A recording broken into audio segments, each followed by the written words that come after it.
Test. Ready?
Good morning, everybody. I hope you have a good night's rest. Yesterday was raining almost the night.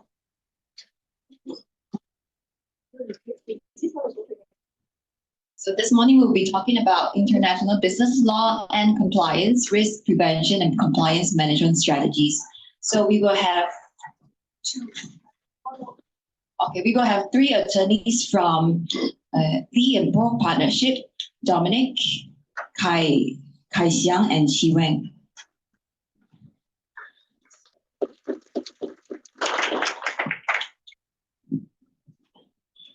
Good morning, ladies and gentlemen.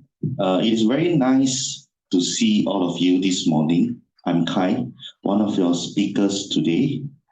Let me introduce myself first. Okay. I'm Kai Xiang. I specialize in complex disputes, including corporate litigation, land, construction, oil and gas, and public law. I was also one of the solicitors representing our former Prime Minister, and also I represented one of Malaysia's largest oil company before. Okay, Dominic will be joining us later, slightly later. I'm sorry for that, but let me just introduce him very quickly. That he's a legal professional with a diverse range of expertise in field of construction law, energy, projects, infrastructure, and technology law, with a profound passion for both the traditions and cutting-edge sectors. Dominic brings a unique blend of skills to the table, making a significant impact in the dynamic world of law and technology. Dominic is also has been ranked as future stars in Malaysia. And next, Qi Wang. Qi Wang is our head of construction departments in our firm. He focuses a lot in construction dispute and also international arbitrations practice team group. He is actively engaged in reviewing and drafting various contracts, rendering practicals and constructive advice from both legal and commercial perspective. Qi Wang is also a frequent speaker at conference and also authored for numerous publications. Qi Wang is also a rank for future star. Okay, today our talk will be divided into 4 parts. First, introductions to contract law. Second part, risk and compliance in international business corruptions. Third part, managing risk under the PDPA, Personal Data Protection Act and Global Data Protection Regimes. And fourth part, antitrust compliance in international business. Okay, for part 1, we'll break into 3 parts. The first part will be, I'll be taking the first part, formations of contract. And second part will be taken by Qi Wang. She'll be talking about fraud, misrepresentations, fraudulent, forge of contract. And the last part will be taken by Dominic, he will be talking about what constitute a breach of contracts and what are the damages. Okay. What is a contract, guys? Anybody? Anybody want to try what is a contract? Sorry? Offer and acceptance. Very well. Very good. Anybody else? Yes, that's correct. So in short, a contract is an agreement between like me, myself, and let's say you, legally binding. Okay, this is a contract, but there are a few elements in a contract. Okay, let's look at it. And another thing I want to talk about is there are contract laws governing all the contracts. So we, Malaysia, let me use Malaysia as an example. We, Malaysia, we use UK law. We adopted UK law. And there are many other countries who is adopting UK law also, which is Ireland, Canada, New Zealand, Pakistan, Singapore, and those you guys can see from the screen. Okay? Okay. There are two types of contract. One is oral contract, one is written contract. Both are usually the same. Just written contract will be clearer. Oral contract will be in court. It will be slightly harder to prove, but it is possible. Okay? Okay, the formations of oral contract and written contracts are the same. 5 elements. Okay, there must be offer, accept, offer. There must also be acceptance. There must also be considerations, and the parties must be at the right capacity. And there must also be intentions to create legal relations. Well, these are the same. The written and orals are the same.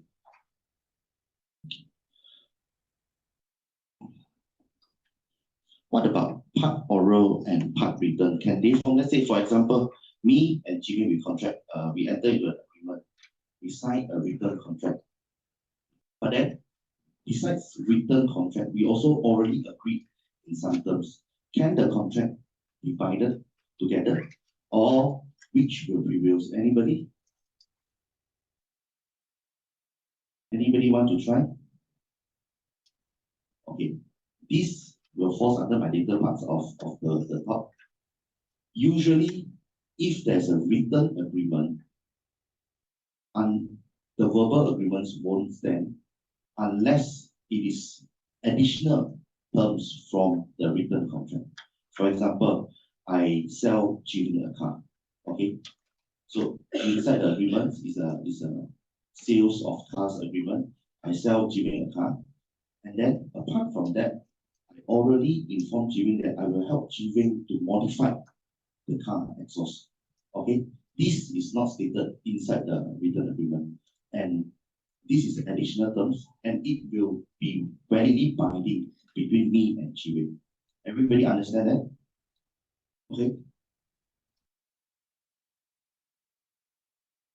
Okay, what constitutes an offer? Okay, sections 2 of the Malaysian Contract Act, where the promiser signifies to the promise their willingness to do or abstain to do something with a view to obtaining the essence of the promise to the act or abstain. Okay, this means that okay, when it's either let's say take the example, I want to sell a car to Jiwei. Okay, this is a form to offer. Hey, wait, Jiwei, you want to buy my car? I'm selling you 40,000 ringgit Malaysia. Then if Jiwei say yes, that is an acceptance. Okay, and promises must be expressed. It can be expressed and implied. Say, okay, I expressly offered Jimmy a car. This is the express promise. The implied promise is I cannot be selling a spoiled car or a damaged car. That is the implied terms. So I cannot be offering somebody something that cannot be used on paper. That will not form a valid contract.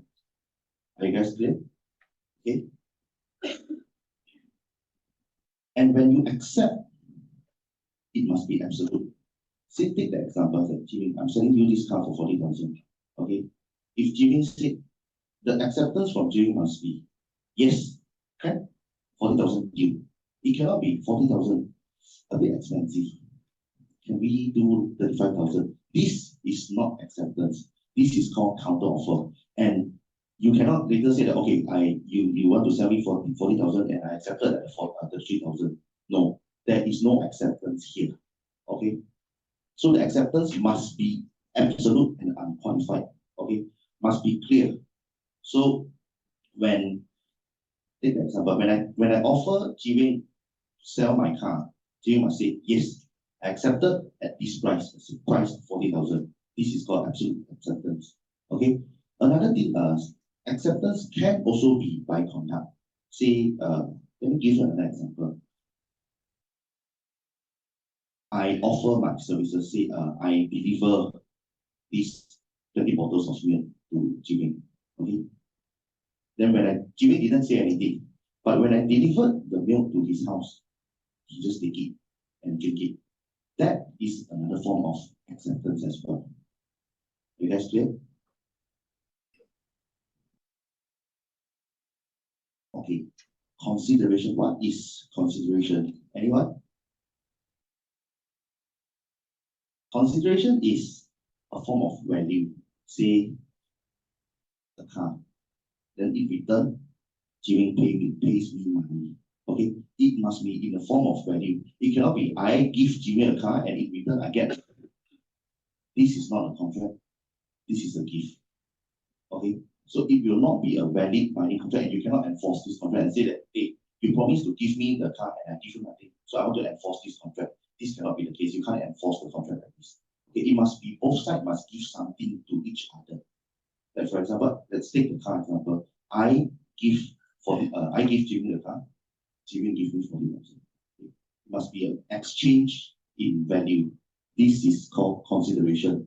It may also come. Okay, let me give you another example. So if I told Jiwing that I want to sell the car for 40,000, Jiwing said, okay, can, but the 40,000 will not be paid by me. It will be paid by Dominic. Can this form another contract? Can this be a valid binding contract? Anybody? Yes or no? It can. In Malaysia, it can. And in UK also it can. The considerations can come from third party. Say if I offer to sell something, if you guys offer to sell something or do some service, and another guy who not receive your service pays you, that forms a valid contract between you and another guy. Are you guys clear?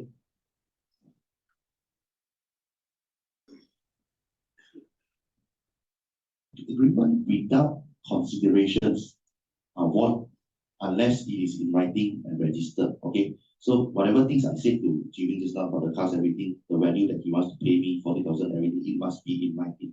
Okay, and the considerations must be something that you are able to offer, and it is not something that you are legally compellable to do so. Let's say, if I pay you something, then you can get a license to drive. Okay, getting license to drive a car is something that is compulsory. You need to do under the law. So it cannot be a consideration here. So this is not a consideration. And if this is in your contract and I pay you to get a license, this is not a valid contract. Okay, it cannot be, the consideration cannot be something that you are legally obligated to do so. Okay. And another thing is, if you promise to pay a debt but by limitation law, the limitation law works like this. If there's a breach of contract or there's a breach of comprehensive negligence or nuisance or everything, let's say today I breach a contract, I enter a contract with you, okay? Then I breach a contract with you, and you have 6 years to sue me. It is from today plus 6 years. If 6 years plus 1 day later you decided to sue, you can't sue. You are barred by limitation. Okay, this is called limitation law. Okay, if I promise to pay you something which is barred by limitation, that consideration also won't run. Okay, so it will not be a valid consideration, and there will be no contract form. Okay. Okay. Let's talk about privity of contract. Privity of contract means this: only the party to the contract can sue. Let's say I offer to sell Jiwing a car. Jiwing took my car, don't pay me the money. Okay? Can you guys sue Jiwing on my behalf or not? Cannot. right? Because you guys are not a party, you guys are not privy to this agreement between Jiwing and me. This is called privity of contract. Only the parties to the contract can sue. Okay? So if I sell a car to Jiwing, Jiwing took my car, Jiwing don't pay me, only I myself can sue Jiwing. Okay? But there are exceptions. What are the exceptions? Let's say collateral contract. What is collateral contract? Collateral contract is a subcontract from the main contract. Let's say I sell Jiwing a car. Jiwing's later promised Dominic that, hey, once I get this car from Kai, I will sell the car to you. Then after that, I didn't sell the car to Jiwing. Then I breached my promise. So subsequently, Jiwing cannot sell the car to Dominic. Dominic can sue me. This is called collateral contract. There are two separate agreements but linking to each other. Okay. Another exception is agency. I think many of you guys heard of insurance agent. Insurance agents are the agents who help the insurance company to sell the package, the premium to the customer. Okay, so they are acting under the authority of the insurance company.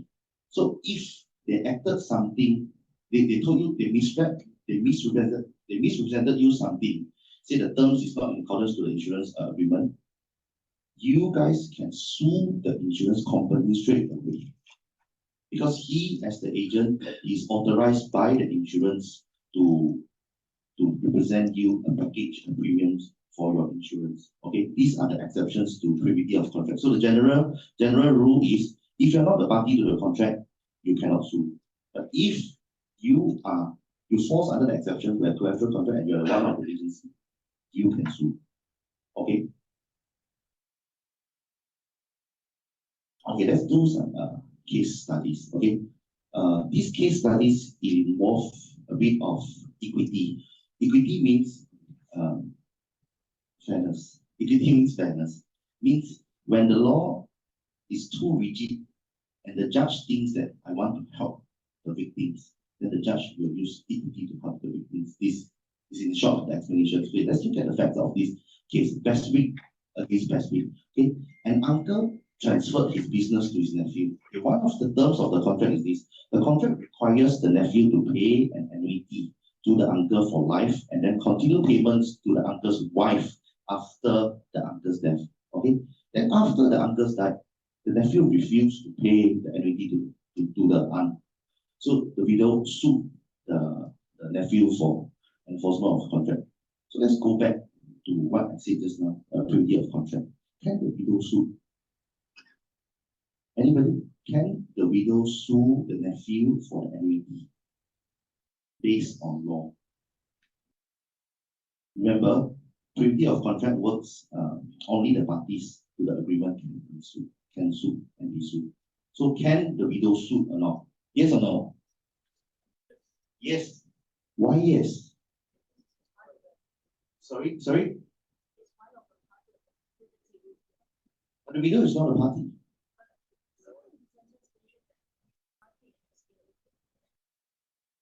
Yeah, okay. So, okay. Let's be clear again. So, uncle is one party, enter into agreement with the nephew, two parties. Okay, one is the uncle, one is the nephew. The term is I give you the business, but you need to pay me something. Okay, if I die, you pay to my wife. Okay, my wife is not a party to the contract. So the widow in law cannot sue because it's not a party to the contract. But in this case, the judge used equity because it's not fair for you to take the business and you don't pay anything to the widow. So the court granted the widow the annuity for the nephew to pay the widow annuity based on equity, based on fairness. Okay, so you guys can see from here, law is not everything. So sometimes if the law is airtight or what, you guys can argue based on equity, based on fairness. But there are also some requirements in equity. Okay. Okay, now will be voidable and void contracts. It will be another one of my colleagues, Jiwing. Hi, good morning, everyone. Morning. I understand that some of you flew in from different parts of the world. On behalf of the firm, welcome to Malaysia. Hope you have a good stay in Malaysia.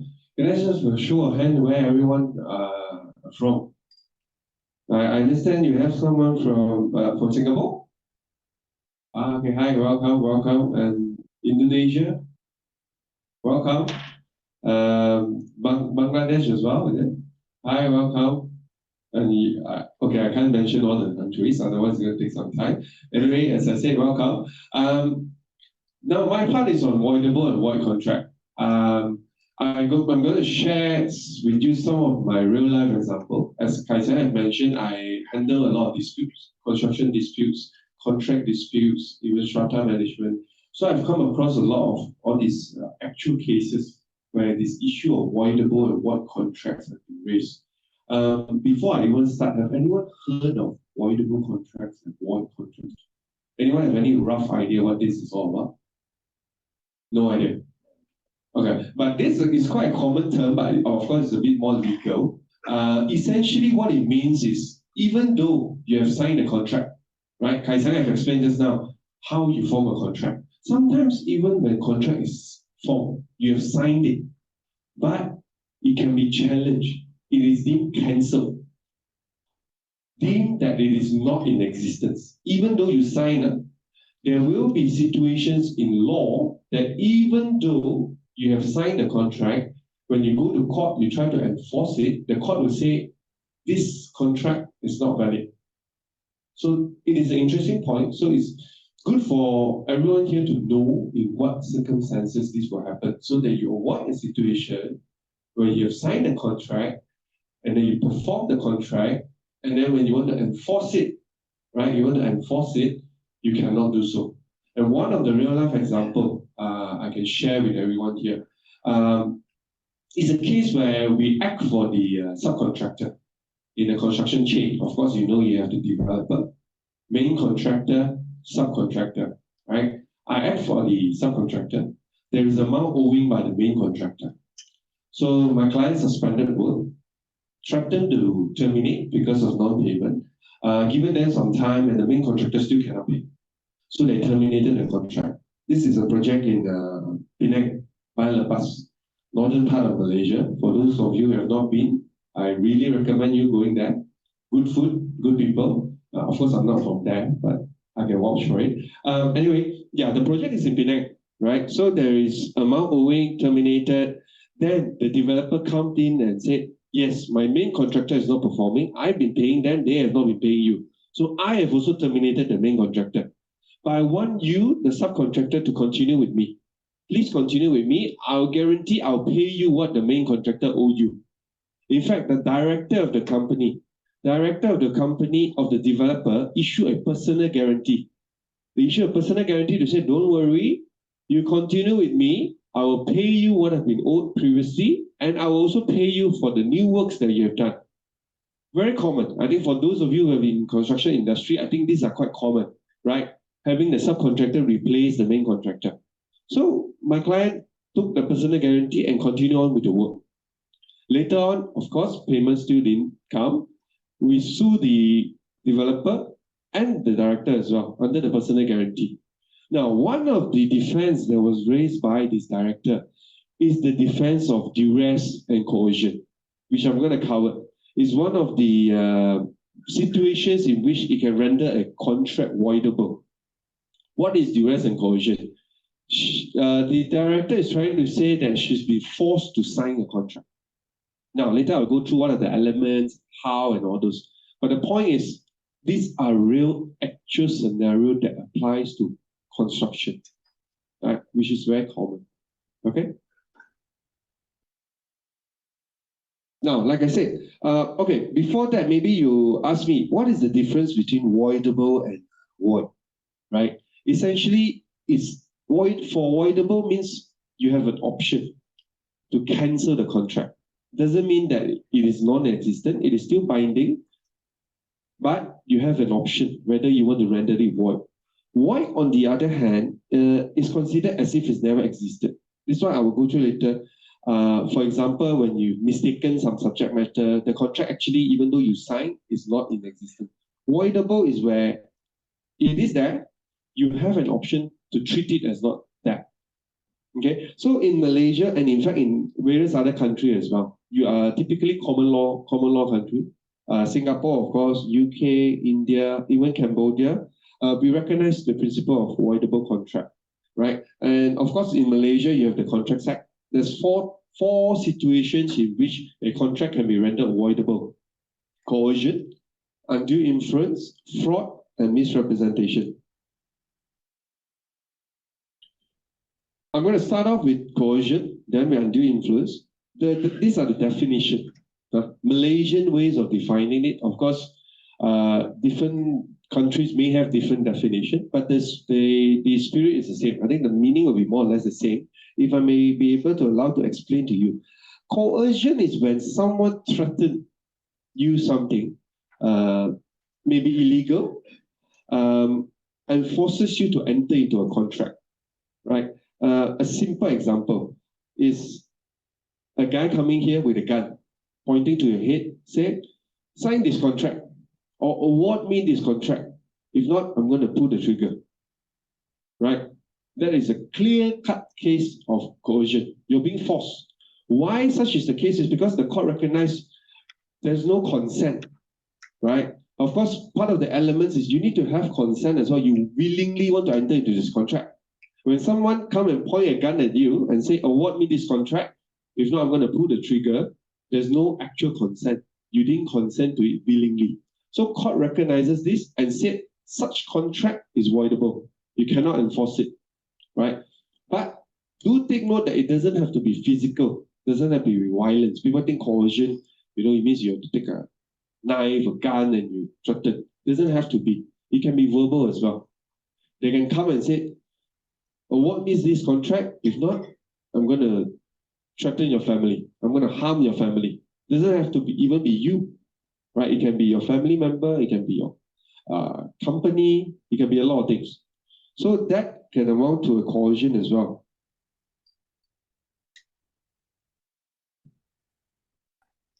So, of course, later I'm going to also explain some of the example. One of the coercion that I mentioned was the Penang case earlier. In that case, what the director tried to say is, of course, my client didn't point a gun at anyone, don't worry. What the director tried to say was that I was forced to sign this contract because if I don't sign this personal guarantee, the subcontractor will not agree to continue working.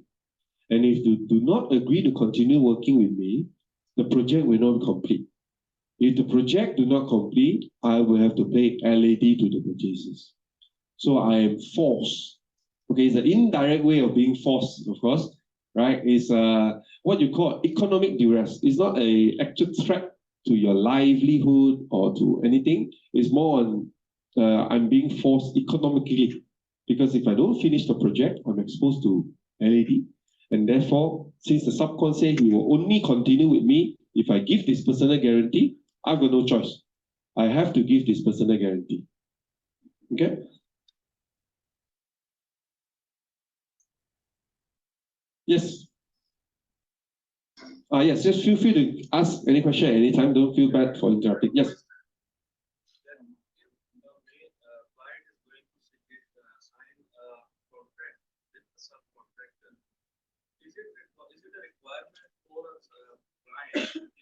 Get the declaration of termination of subcontract with the main contractor by the subcontractor.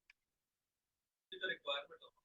Sorry, come again. Yeah, I'm asking. Yes, now clear. I'm asking that before a client is going to sign a new contract for the same kind of work with the subcontractor, is it a requirement for the client to get the declaration of termination of that subcontract, which subcontractor is already having with the main contractor?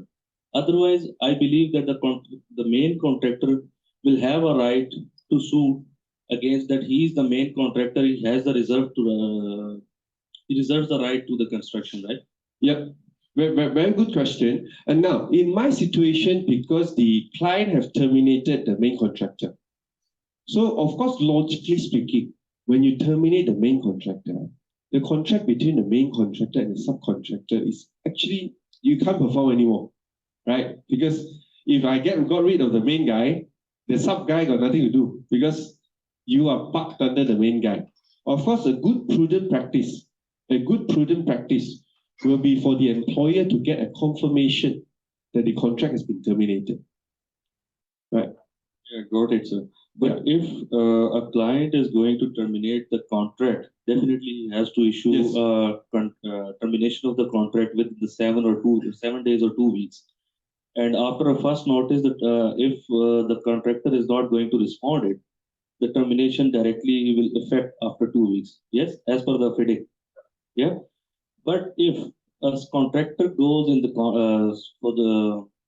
goes to the court to get the stay on that termination, and termination does not affect, and the project progress is getting affected. So, is it required for the subcontractor who is urging to get this contract from the client?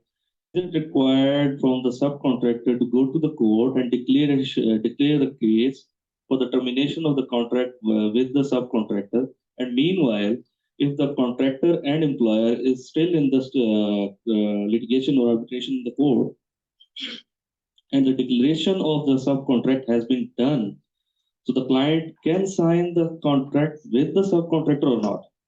Okay, 2 points to that. Number one, the good thing in Malaysia is there's no such thing where you can get an injunction to prevent termination.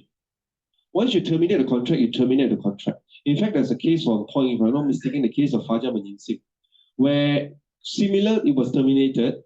The parties who's challenging the termination want to apply to court to injunct the person from terminating and to stop the guy from kicking me out of the site. There's an actual case in Malaysia. Malaysian court say I'm not going to allow this sort of injunction. Why? Is because number one, termination valid or not valid, you sort it out in court. Secondly, I cannot injunct you to stop you from leaving site because this will require the court to look into whether you're still on site or not on site. So that's one thing. The position in Malaysia is so long as I terminate, even if you don't agree with the termination, you have to leave the site. You have to. If you think it's the termination is wrongful, it's okay, you go to court. Why? It's because practicality as well. To sort out whether termination is wrongful or not wrongful, and even in your example, where the subcon go to court and get a declaration to say, I can enter contract directly with the employer, and there's a termination, but that my contract with the main contractor is terminated, this will take time. Court action typically take a year, 2 years. Even in India, I think it go up to 15 years, 20 years. Those days in Malaysia, it takes up to very long as well. So for them to have come back with a declaration to say, yes, I can enter into this contract, by the time the contract would have been abandoned, So the practicality of it is people will still go through with it. You still enter into the contract, subcon will still go in, finish up the work, whatever they want to fight, they sort it out in court. Priority from court and even, of course, Malaysian government is to finish the project. That is the utmost priority because for the longest of time, Malaysia, we have a lot of abandoned projects, right? Of course, because parties are litigious, always go to court. The other thing is also cash flow issue, right? All developer withhold cash flow from contractors, right? Dragging their payments. So for contractors who do not have the cash, they go down, they topple. Or developer collect payment for purchases and just spend it elsewhere. So Malaysia, over the past 10, 15 years, 20 years, they have passed a lot of laws to ensure cash flow, which is why you have the housing development account, where all the money coming in to park at a specific account, so the developer cannot misuse this money. And then you have your SIPA, which is a foreign dispute, allows quick dispute resolution. So yeah, I hope that answers your question. The point is, of course, the safest way is always go to court, get a declaration, say, look, since a client terminated main con, I want a declaration as a subcon to say my contract with you as a main con also terminated, and that I have the right to enter direct with the employer. Because we know at the moment, client and main con is fighting. One is saying I can terminate, one is saying cannot terminate. I'm in a limbo. I also want to do this job because I can make money, but how do I wait for the court order? By the time the court order comes, we don't know where the project is. Probably you have some squatters all staying in the project already. So of course, alternatively, to protect yourself as a subcontractor or as an employer, get some letter confirmation. Look, that you confirm that this contract has been terminated and whatsoever. But of course, the logical case, like I said, is when the main contract is being terminated, the subcontract usually logically would be terminated as well. Okay? Yes.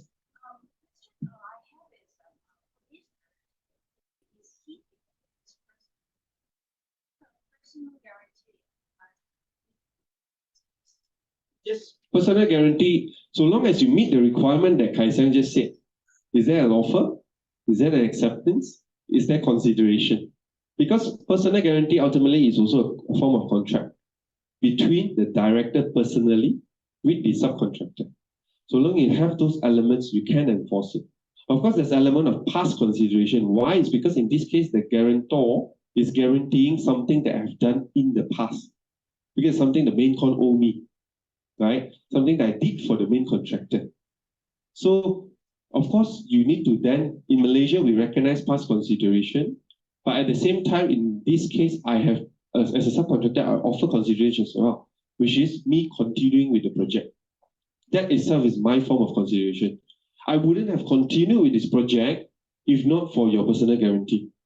Your personal guarantee to not only pay me for the new work I'm going to do, but also for my past work that the main contractor has not paid me. So it is enforceable in Malaysia. Yes.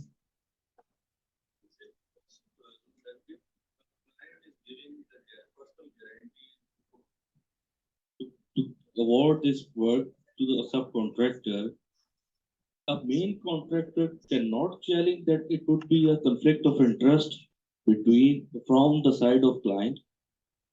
You mean the personal guarantee? Personal guarantee. Not so much the of the director is giving the personal guarantee. No? Okay. In my case, the developer from the company level awards the contract. It's just that the director and the shareholder itself guarantee the payment as well. One more thing, sir. Yeah, that as per the contract, that if a contract has been terminated due to the non-performance of the main contractor, so a client has reserved the right to do the new procurement at the cost and risk basis of the guarantee which was provided by the main contractor. So it will be not fair to go for the new procurement as you have still intact guarantee from the main contractor that you can go for to deduct that and use the remaining money and the guarantee which you have intact with you, which would be maybe the conditional or maybe unconditional. So it would be good for a client, or if a client director is giving the personal guarantee, it would not be a conflict of interest. No. Why is because I think what you mentioned is like a form of a bank guarantee or performance bond, right? When there's a non-performance by the main contractor, client can call on the bond or even retention sum. Sometimes you hold on to retention sum. You use retention sum, you use a performance bond money to complete the work, right? But to complete the work may be done by the client themselves, or they can appoint anyone else to do it, right? It can be the same subcontractor, or they can recall tender. Anyone can say, come in as a rescue contractor. I'm going to use my money that I got from this retention sum from the main contractor or this performance bond. I'm going to pay you. So there's no issue of conflict. And on top of that, of course, to convince the subcontractor, in my particular case, why they have done that is because I presume because it's too much of a hassle to recall for tender to get any other contractors to bid. And the added advantage is because my client as a subcontractor is familiar with the project. They already know the inside out. They know the progress. Whereas if you actually invite rescue contractors, we all know it's not going to be cheap. Rescue contractor is going to come in and they have certain caveats. They say, I'm not going to be liable for what your previous main con do. My DLP cannot be so long because I'm only doing a small part. if I thought my DLP, my defects liability period, for those who do not know, my DLP should only be 6 months because I'm only doing a small portion, right? So a lot of rescue contractor coming in for the first time is going to have a lot of conditions they impose. So in that case, they rather prefer to go with the subcontractor. But the only way to get the subcontractor to agree, because once bitten, twice shy, subcontractor say, hey, your main cost is also not paying me. How am I going to guarantee you are going to pay me? Right? So yes, your company award me this contract, I can sue your company, but that's not enough. Right? I still need something more if you want me to continue on. And in that case, that something more is the personal guarantee of the director of the developer. Okay? Now, then the next, of course, is, sorry, yes. How do we prove coercion? That's a very good point. I have a slide on that. In fact, the case of Power against Lau Yu Long. This is a Hong Kong Privy Council case. Do you guys have anyone from Hong Kong today? Yes, hi, welcome. Okay. This is a case of Power against Lau Yu Long. We set up what you need to prove, what you need to show in order to establish coercion in Malaysia. Well, the facts, I think you don't really need to know the facts, because the facts is every case with different facts. The point is this case set up a test, what you need to establish. But the facts here is simply exchange of shares, and then there's worry that the share price will drop. So they sign an agreement saying that you don't sell the shares. What happened was plaintiff and defendant swapped shares, right? But the shares that was given to the plaintiff is a public company share. So there's concern that when plaintiff get the share, he will immediately sell it. Because if he immediately sell it, the share price will drop, right?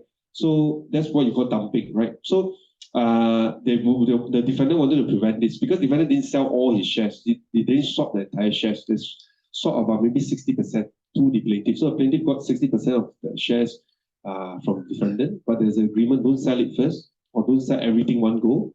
If not, then the price will drop. So plaintiff said, yeah, okay, I will sell, but what happened if the share price suddenly drop after the entire thing? Then I'm losing out, right? Because if I got the share from you now, I sell it now, I got the money now.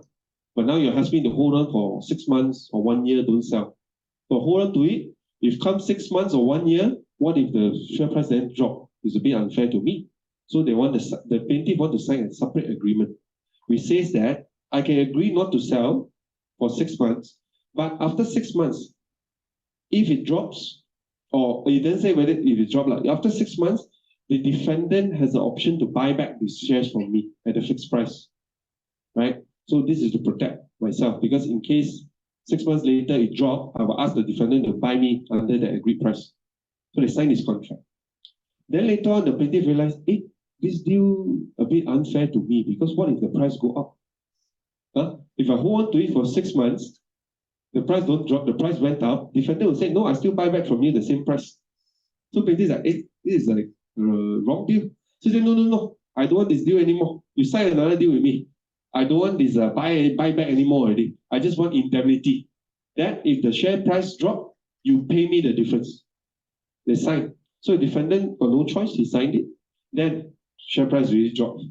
So plaintiff sued the defendant, said, you pay me the price difference. Defendant said no. They try to raise coercion or undue influence. They said, I was forced to sign this deal.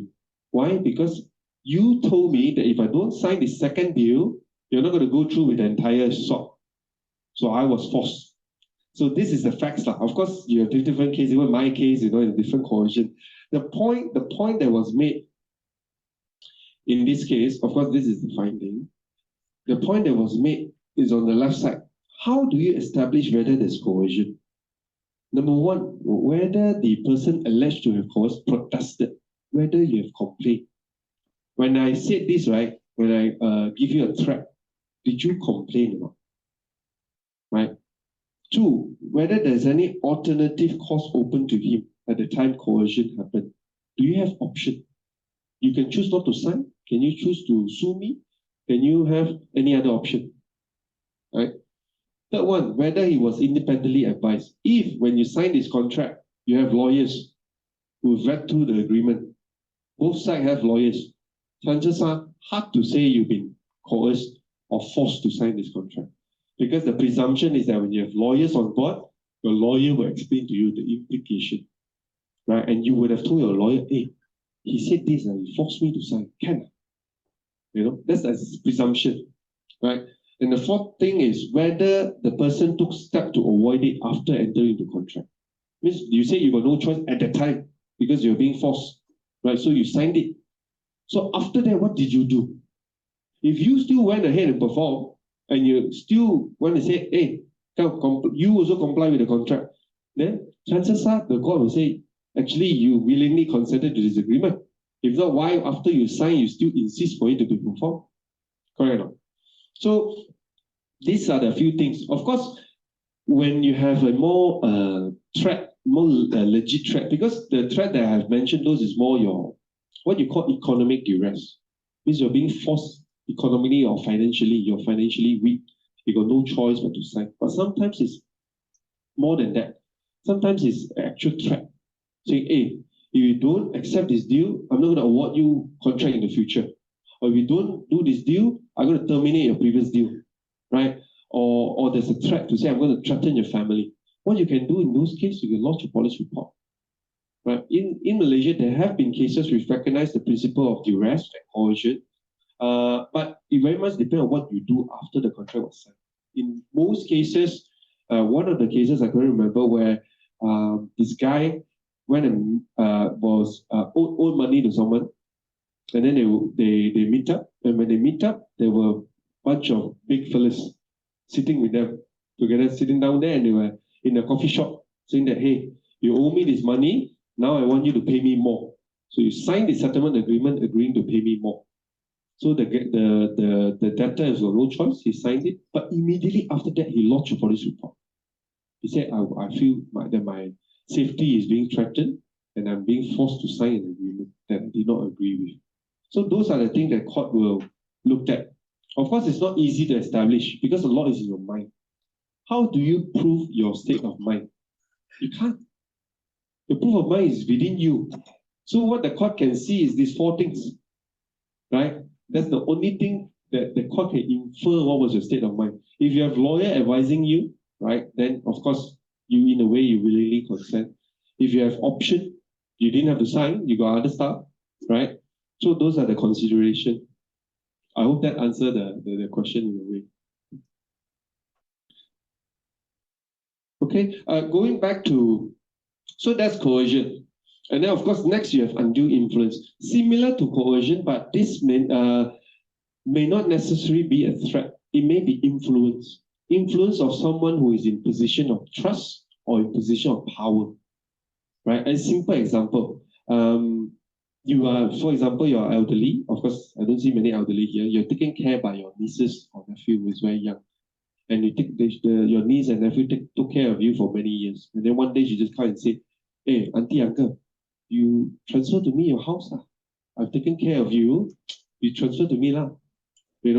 So the auntie didn't really want to, you don't really want to, but you feel like obligated. She's taken care of me or he has taken care of me for so long. If I don't give, is it that she won't take care of me anymore? So you feel obligated. You're being forced, right? So you got no choice. You transfer the property to your niece and nephew. In the court, again, because this is not really true consent, right? You're being influenced to sign this contract. Or maybe more in a construction context, right? Another example I can give perhaps is you are the developer. You know that this contractor is financially stressed, got financial issue. So you go to him and say, I will award this contract to you, but you must charge me X price. Of course, the X price is very low, right? And you say, if you don't give, right? If you don't agree, right? I'm not going to award the contract to you. So in this case, the developer is a position of power, right? Position of power. And they use his influence, knowing that the contractor is financially weak or in a financial situation. You know that if I say this, he got no choice. He will accept. So that may be a situation where the main contractor can say, I've been unduly influenced to enter into this contract. So it's somewhat similar with coercion. But what the court will look at when it comes to undue influence is whether there is a party who is in a position of trust or power, right? And number two, whether the deal is fair, right? Because if the deal is fair, I feel like, okay, paying above market rate, forget about whether he forced you to sign or don't sign, it is still a good deal, right? But chances are usually when parties go to court raising all this, chances are the deals are not fair to begin with. That's how can I agree to such a low contract sum? You know, I barely made it, I barely break even, or I'm even making losses. Why would I agree to that had it not been me being influenced by the developer or the situation? Okay. Of course, another case which I've handled as well is a project in Malacca. Right, this is the Impression City. I'm not sure if any of you know. In that case, I was acting for the main contractor. There was about 40 to 45 million that's been owed. What happened here was my client, of course not through my advice, suspended work. Right. Not only did they suspend work, they hang out a banner at the project site. A banner stating project abandoned due to non-payment by employer. I'm not sure if any of you have done that before. That's what my client did. Of course, I didn't advise him. He did it on his own. They did it on his own. Then the developer came and said, hey, take down the banner. How can you put up this banner? No, come, we talk. Sit down, sign a settlement agreement. Saying, okay, I'll pay you. 45 million, I owe you, okay, I'll pay you in different stages. Okay? Then come the time at the eve when the developer is supposed to make the payment, they file a court suit saying coercion, duress. Why? Because they said, when you put up the banner, I have a launch. I'm launching a new theater. The press will come. You have the banner there, it's going to affect my reputation. I got no choice. I have to sign this agreement with you so that you take down the banner. This is the actual case, and most of this is in construction. So, like I said, don't think it as someone come and point a gun at you, then that's coercion or that's undue influence, right? Even in construction, usually it's economic duress. You're being forced. Yes, you have a question. Usually it's economic duress. Of course, in that case, subsequently parties settle and all this. So, yeah, these are some of the real examples of where coercion, undue influence can be raised.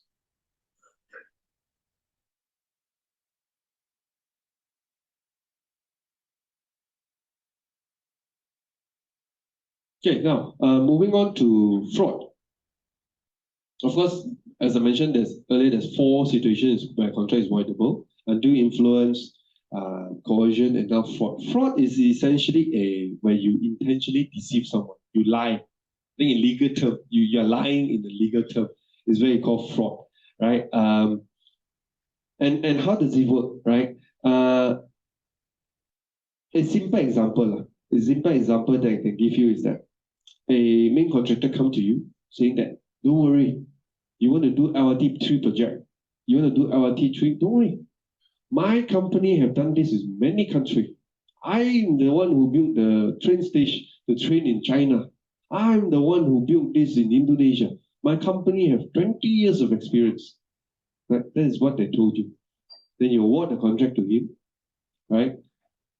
Then you found out this company is a $1 company who just set up yesterday. This is clear fraud. You're blatantly lying. Of course, it's very extreme examples I'm giving, right? So that is how fraud works. The court recognizes this to say, clearly you've been deceived. Had you not been deceived, you wouldn't have awarded this contract. So even though it is signed, the elements that Kai Sang mentioned, all there, offer, acceptance, consideration, look on paper, it looked like a legit contract. But because there's element of fraud, element of deceit, the contract is voidable. You can cancel the contract if you want to.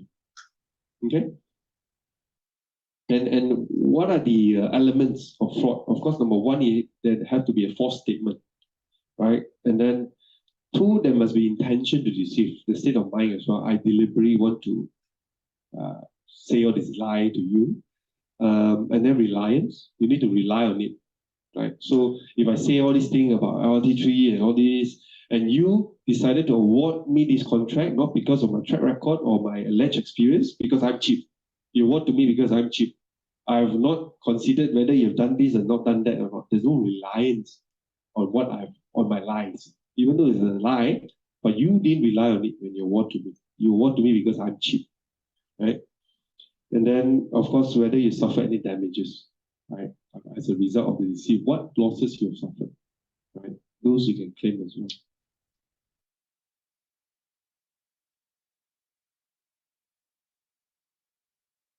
Of course, this is just the how you prove, like I said, then this is just a bit more legal from the burden of proof. Okay, then you have misrepresentation. I'm not sure, anyone heard of the term misrepresentation? No? Misrepresentation is similar to fraud, but it may be in a situation where you innocently or accidentally told someone something. A simple example I can tell you is that when you're buying a house, the person told you that this house is in good condition, no issue at all. The person genuinely believed, right? And they didn't take any step to verify. Turns out the house got a lot of defects here and there, right? There's leakages. So then what? Can you say that, hey, this is not what I want? You told me the house is good condition, that's why I bought the house. But when I come, the house is not in a good condition. So the court said that if you can establish that misrepresentation, and again, there's need to be an element of reliance as well. You rely on it, court allow you to cancel the contract. And let me give you a real life example of another case I've done. This time I was acting for the developer. Developer sold a project to a purchaser. Not a project, they sold 2 units in the project. Contract was signed, VP was given. 2 years later, purchaser filed a suit saying I've been misrepresented. Right? What happened there was the purchaser said, when I buy this house, I went to the sales gallery, very common. When you have new project, you go to sales gallery. I'm greeted by the sales agent. This sales agent sold me the dream. He told me that this project is going to be the next Mid Valley. For those who are not from Malaysia, Mid Valley is one of the famous mall in Malaysia. He told me that this is going to be the next Mid Valley. And he told me that my unit opposite, there's going to be a green lung of forests. And you're going to build hotels, malls. This is going to be the next in-township in Malaysia. He told me this. Therefore, on that day, I booked 2 units. I booked. But when I got the house, I said, hey, where is the mall? Where is the green lung? And then they said, no, I don't want this unit. Take it back. Because I've been misrepresented. You gave me representation that this development is going to have more. You're going to give me a green lung. You're going to give me a hotel. You're going to give me direct access to highway. These all didn't come true. So I want you to take back the unit. So the High Court in Malaysia actually allowed the rescission. They said, yeah, you promised them. And in fact, in that case, the judge went to the site. I look at it. If the hotel is not there, there's no green lung. I agree, right? Then we took over. We took over in the appeal. We went and we argued. Of course, we managed to reverse the decision. But the point is, representation is a real thing. I'm sure those of you who have bought houses in sales agents will tell you all sort of things.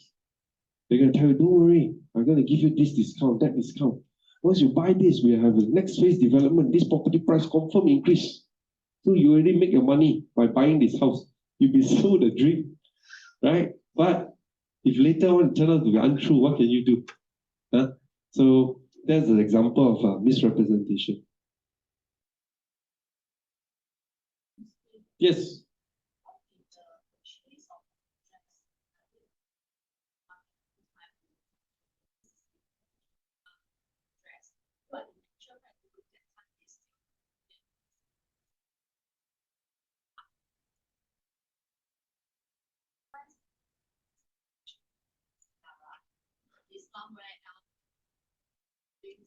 It could be misrepresentation, but like I said, there need to be element of reliance. There need to be a statement made to you, and that the statement turns out to be untrue.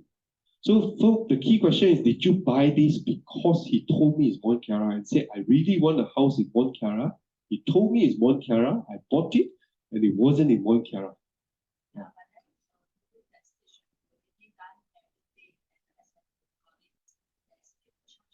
Yeah, definitely.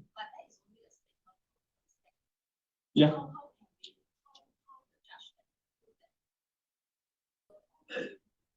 So the person who received these verbal statements need to go to court, testify, whether you were there with someone else, and someone else also can confirm that I attended the meeting, this was actually said. So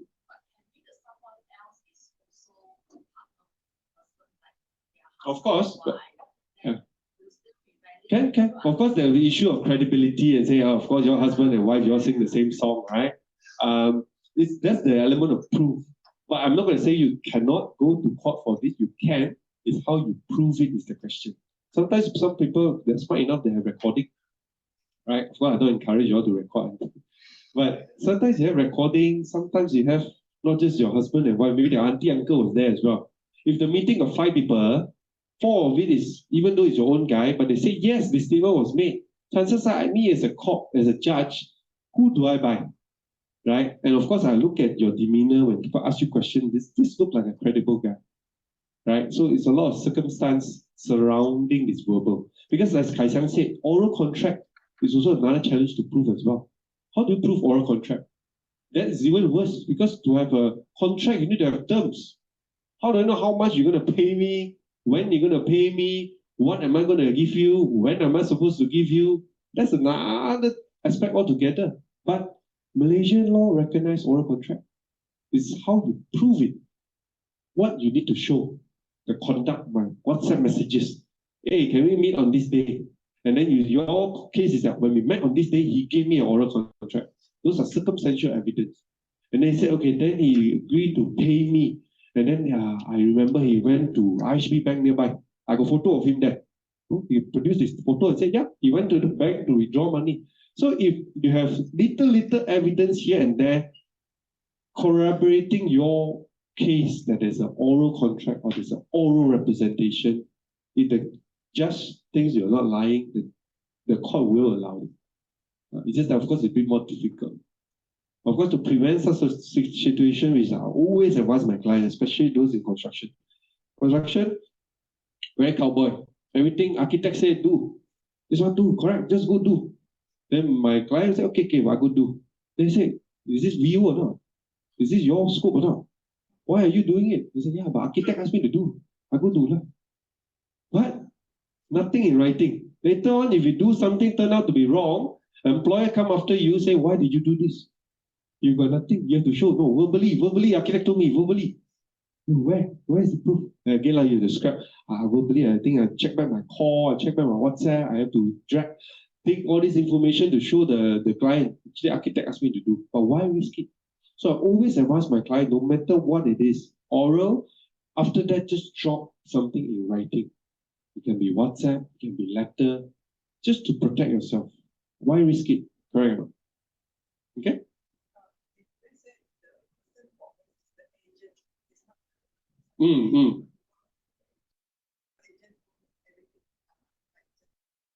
Yes. Yes. So in situation of agent, you can as well, because agent is supposed to, in a way, deem as acting on behalf of the principal. Means because in the agency, you got principal, you got agent. Agent is supposed to have certain authority. Yes. Yeah. Yeah. So in that case, it depends, because in my case, it was an internal agent, as in like it's an in-house. They didn't outsource it. It's an employee of the company. Of course, you're saying if you outsource it to your property agent, whether they can do that. That one, arguable. It depends. So if you got a lawyer, we cannot give you a direct answer. It always be, it depends. Depends on a lot of aspects. Okay?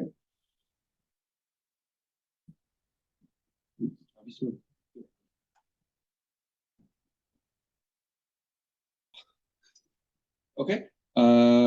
Okay. So that's the element. Like I said, there must be a representation. means representation means like something impression I create to you. Representation must be false, must be addressed to party misled, must be material inducement. Like I said, the reliance part. It must affect you. If I say this is going to be a next big rally, it's going to be whatever, but you bought it because it's cheap, then it doesn't really induce you to enter into this contract. Okay, now there are types of misrep. I'm not going to go into it because it's going to take some time, but just need to know that there are three types of different misrepresentation. This all goes to state of mind. Innocent means when I told you this, I myself believe it to be true, but it later turned out to be untrue. So I innocently misrepresented to you. Negligence is when I told you the statement, I didn't check, but I'm in a position to check. I didn't check, so I accidentally or negligently misrepresented to you. Fraud is the higher element, which is I know it's not true, but I still tell you anyway. So that's fraud. So a different type of misrepresentation. Okay, then now I'm going to move on to this void contract. Like I said, void contract is as if the contract is not valid to begin with. It's not an option. So long as you can prove this, you don't have to say whether you want to still proceed with the contract or cancel the contract. If you can establish that, the contract is automatically cancelled. Okay, and these are the different situations: mistakes, illegality, restraint of trade, regular proceeding. I'm going to focus more on the top two part, mistake, because I think it may be applicable sometimes to us here in construction industry. Mistake. The long and short of it, there are three types of mistake. Number one, common mistake. Number two, mutual mistake. Number three, unilateral mistake. I'm going to start with common mistake first. Common mistake is where both parties had a mistake on the fact. A simple example is that you buy a painting from this vendor. Both of you think that, or both of you think that this painting is real, genuine, from Picasso. There's a Picasso painting. I sold it to Kai Xiang. I think it's real. Kai Xiang also think it's real. So I sold it to him. Kai Xiang bought. Kai Xiang take a check. It's not Picasso's drawing. So there is a common mistake there. We both thought it's a genuine painting. So in that case, the contract automatically cancelled. Kai Xiang have to give me back the painting. I have to give back the money to Kai Xiang. So that's a common mistake. Mutual mistake. Mutual mistake is that you both made a mistake, but you made a mistake at something different. Meaning, for example, I think this example, maybe I use a more construction example. Main con and subcon said enter into the contract. Main con told the subcon, I need stone for my project because I need the stone for the staircase, for the pillar and all. I want to buy stone from you. I told Kai Xiang is a subcontractor. I want to buy stone. Kai Xiang said, no problem. I have many stone. This is my price. But there is a mistake in the sense that I thought Kai Xiang sells granite. I want granite. Kai Xiang thought I'm talking about limestone. But we all use the word stone. I want stone. Or Kai Xiang thought it's sinter stone or whatever. So we both entered into the contract. Then when Kai Xiang delivered, he delivered limestone. When initially I wanted granite. So there is a mutual mistake here. We didn't set it up clear. So in that case, court recognized there's been a mutual mistake. Contract is what? Of course, the element of how you prove, how you know you wanted granite, how he proved he wanted limestone, and that's something that you have to go to court. I'm just giving a very simplistic approach, very simplistic examples. Okay? Then you have a unilateral mistake where only one party make the mistake. For example, I want to award this contract to Kai Xiang, right? But in my draft contract, I accidentally added another zero. Right? I need to pay Kai Xiang. Instead of paying him 10 million, I accidentally wrote 100 million. Kai Xiang saw it. Kai Xiang is like, hey, it's 100 million. I better keep quiet. I signed. So this is a unilateral mistake. Only I made the mistake. Kai Xiang didn't make the mistake. Kai Xiang know it was a mistake. Know of this. But Kai Xiang still said, hey, I got extra 90 million. He signed. So that is a unilateral mistake, which court again recognized you cannot enforce. The contract is deemed to be cancelled. And of course, the point that everyone need to know is not every mistake can render a contract void. The mistake must be something that is important. Like I said, the price of the contract, the subject matter of the contract. It cannot be, oh, I thought you're going to send me tomorrow, but actually you send me the day after. Just a small mistake of timeline, right? So of course, what is serious, what is not serious on your mistake is again subject to dispute in court. But the point is, the mistake must be something important, or not that, oh, I awarded this contract to you because I thought your owner is a girl, but actually your owner is a guy. Those is irrelevant. It's not material to your contract. So that cannot be a mistake that can render a contract void. Must go to the heart of the contract.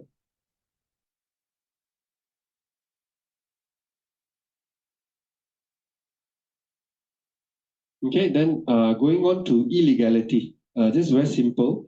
When you have a contract, even though it's binding, but it's illegal. For example, a very extreme example is like, I enter into agreement with you, we even signed, we drafted, we printed, say we're going to rob this bank.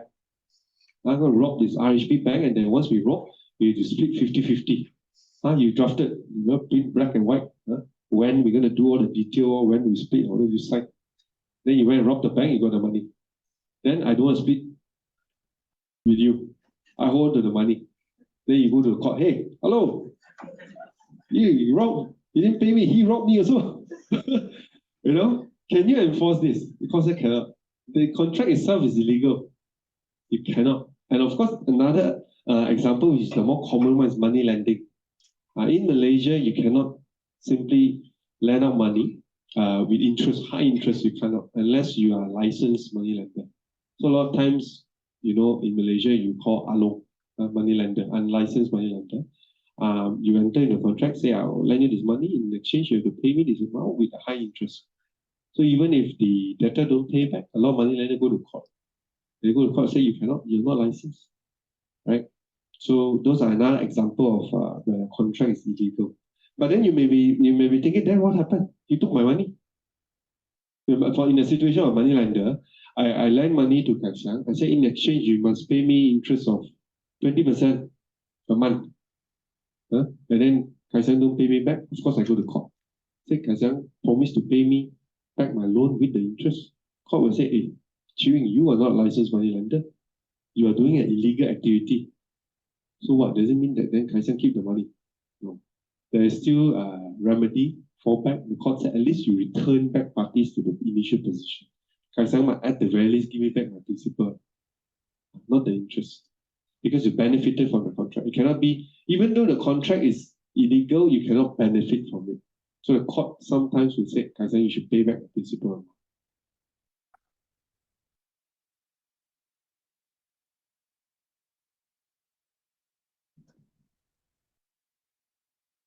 Okay, so these are some of the cases in Malaysia.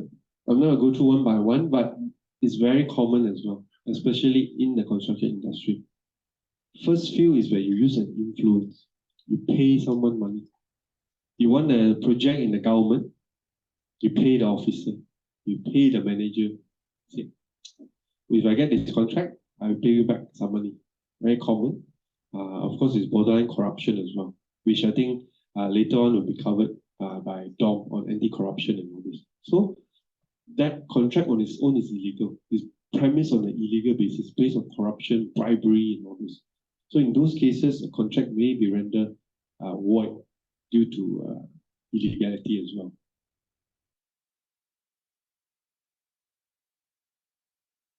Okay, so that's all for void and whatever contract. I'm going to now pass on to my partner Dominic on the other aspect. Thank you.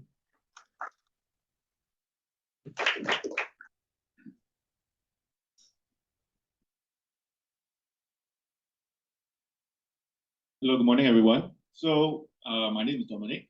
I am a partner in Lee & Co Partnership. And today I'll be briefly talking about damages primarily. So essentially, why is damages so important? That is because towards the end, in deciding whether or not to initiate any form of legal proceeding, the ultimate question that we have to ask is, what are we suing for? If we are suing for monetary losses, then we will call it as there is a form of pecuniary losses, monetary damages. How much then is the monetary damage? Does it justify initiating the action? If it's not monetary, then of course you also have other forms of reliefs, such as equitable relief in the form of injunctions to prevent, which is to either prohibit or to compel a party to do something. And so when you have non-pecuniary losses and when you have pecuniary losses, the ultimate question is, what do I hope to achieve towards the end of initiating any legal action? If I do proceed, whether is it worth it for me to actually proceed? If the legal cost is going to exceed the monetary damages, what then is my course of action? How should I strategize approaching this particular problem? So of course, I will of course share some of my experience as APAC counsel for a NASDAQ listed healthcare company. And throughout my experience as an APAC counsel, one of the main things that we always strategize is how much are we hoping to receive from towards the end of this dispute? If it's not going to be much, do I still proceed? Sometimes the answer is yes, we still proceed to file the action, but then the ultimate goal in filing the action would be towards applying as pressure to the other party to settle.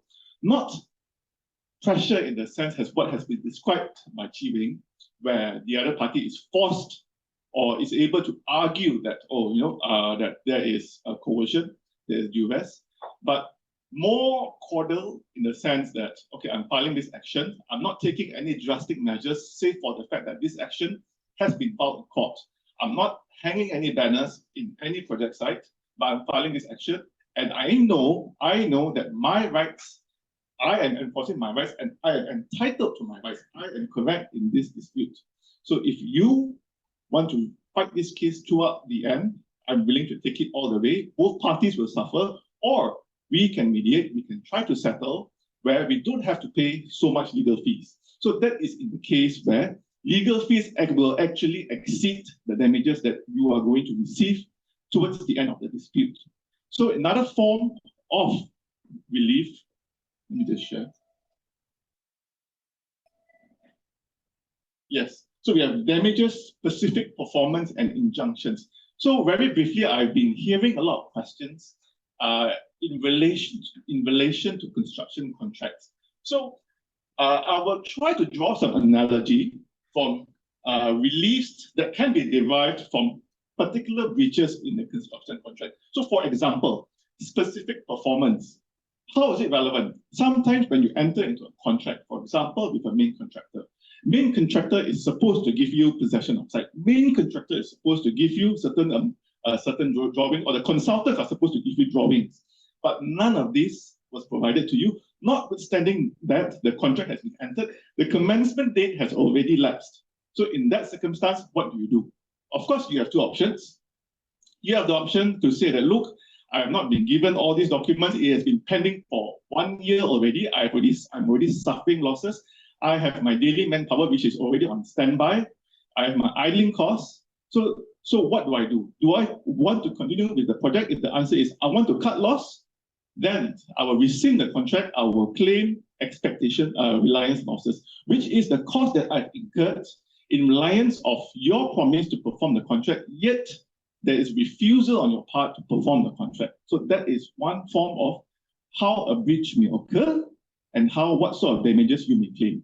Or you may ask for specific performance if you know that those drawings are ready, but yet they just for one reason or another, they just refuse to give to you the said drawings. So then you can compel them, give us those drawings so that we can start work. Give us whatever we need in order to enable us to perform the contract. So specific performance means we get an order from court to compel the other party to perform their part of the contract. Injunctions, for example, how is it relevant? Let me think. Okay, so one example would be if there is a form of dispute between subcon and the main con, right? Or between the main con and the employer. And then as a result of that dispute, work, let's just say I'm the subcontractor, I have not been receiving payments on time. And so I've made the decision to decelerate, to slowly reduce my construction progress until I receive full payment. I mean, whether it's correct or not, that is something that we can explore next time. But let's just say you take that decision, a decision which is commonly made by a lot of subcontractors when there is a severe deficiency in payment on the part of the main contractor. So as a result of your slow progress, the main contractor has been issuing you notices, reminders, look, you are very slow, please accelerate. But yet you refuse because payment has not been received. And then the main contractor makes the drastic decision, terminates you, for example, or instead of terminating you, not even a notice of termination, straight away appoint a third-party subcontractor to take over your works, refuse you access to the site. That is when you can file an injunction in the form where you are seeking a relief in the form of mandatory and prohibitory injunction. Mandatory in the sense that the employer is supposed to allow you access to the site. Prohibitory in the sense that the main contractor is supposed to suspend the appointment of the so-called third-party subcontractor who is taking over your works. So that is one form of how these sort of reliefs, why is it important to know what you can do, right? If you know what you can do, what sort of rights you can obtain or procure under any court of law, then it will be easier between different departments, for example, between the legal and the construction team, between the legal and the project manager. When I mention legal, I mean the legal department in the company, how they can mutually work together, figure out, okay, for example, for legal, I'm supposed to know what sort of actions that I'm going to take when I'm going to appoint the lawyers. For the construction team, it is important, for example, for the project manager to keep track, to ensure that every single documentation is in place. For example, if there is idling, you need to have a head count of how many workers are on site, but yet unable to perform their work, right? Because no instructions were given, for example, or no drawings were given, so work is pending, it has affected the critical part of your works. So, and then you are supposed to ensure that all the notices have been issued to bring to the main contractor's attention, or at least put it in black and white, that look, all of this is pending, you are in breach of the contract. So legal is supposed to work very closely with the project team. Together, both teams will be able to compute the exact amount of damages that one is seeking to obtain towards the end of the proceedings, or towards making any decision on whether to proceed or on whether to withdraw from the project. So if the project team were to, for example, come to legal and say, look, this contract is no longer viable, the delay has been, I will give you an example. So there's this one client of mine, right? They are supposed to construct infrastructure in the form of bridges and roads. So this construction spans over around 14 pieces of land. So the government awarded the contract, but the land was not acquired yet. So then you have 7 lands which have been acquired, 7 lands which have not been acquired. Total contract period is only 5 years, right? Now we are already towards the end of the 3rd year of the contract. There is still a balance of 5 lands to be acquired. So then for sure, every party know, right, that this land acquisition is going to prolong. One of the lands there has been a dispute as to whether the valuation of the acquisition. So instead of 5 years, we are now looking at maybe 8, 9, or 10 years. So you have budgeted for a 5-year project, but now for the very same contract sum, you are going to prolong it over a period of 8, 9 years. So will it still be profitable for the company? And yeah. It would be profitable if, as per the credit, you have the contractual obligation, the contractual boundary to apply for the extension of time and the claim of the delays. Yes, correct. But so under certain contracts, for example, they do not allow you to claim for that. So then that's where the three parts in our contract presentation intertwine, right? You have the types of breaches, you have the offer and acceptance, and then you have the damages. When you combine all three, right? Then you have to look, okay, what does my contract say? If my contract allows me to claim for it, loss and expense, not an issue. I am happy to wait, right? All I need to ensure is that my team's presence at the site is recorded accurately every day. I have sufficient documentation to prove that that is indeed the loss and expense that I have suffered. But if the contract does not allow you to do so, because what I will emphasize is that in the Asia-Pacific region, every single country has its own set of rules. Unlike the European Union, for example, they have pretty much a standardized form of rights and as well as a contractual guidelines. So when you are navigating in the EU, it's easier to predict how certain outcomes in certain disputes may materialize.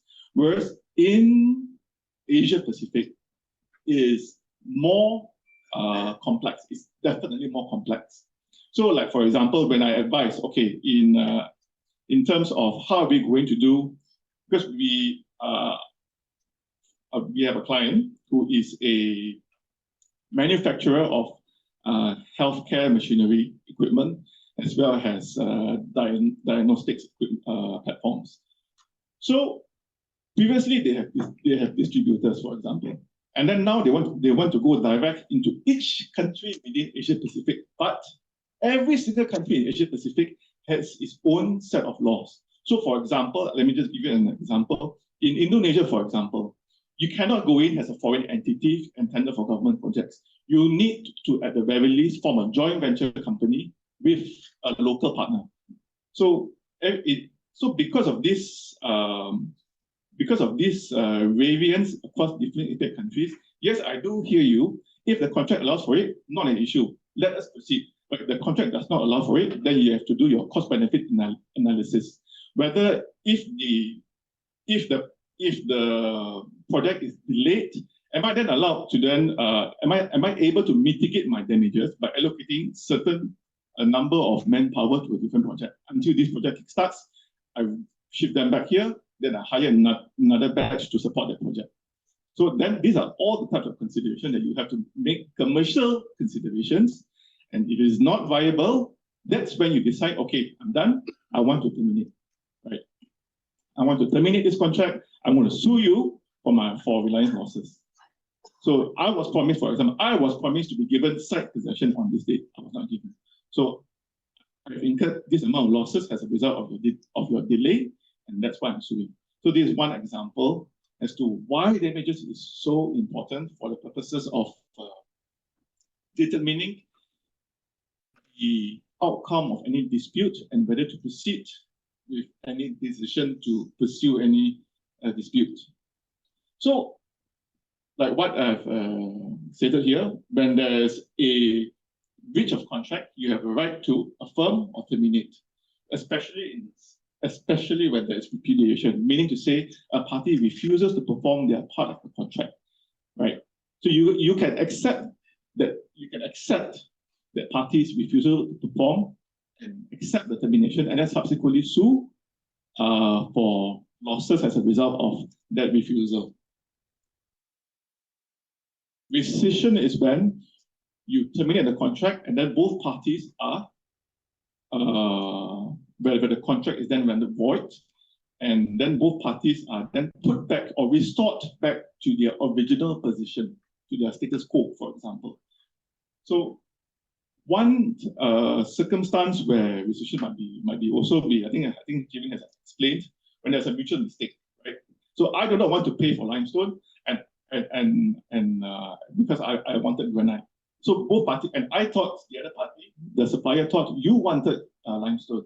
So both parties made a mistake. If rescission is possible, if both parties are able to be restored to their original position at a minimal expense, then yes, you take back your limestone, I don't have to pay you.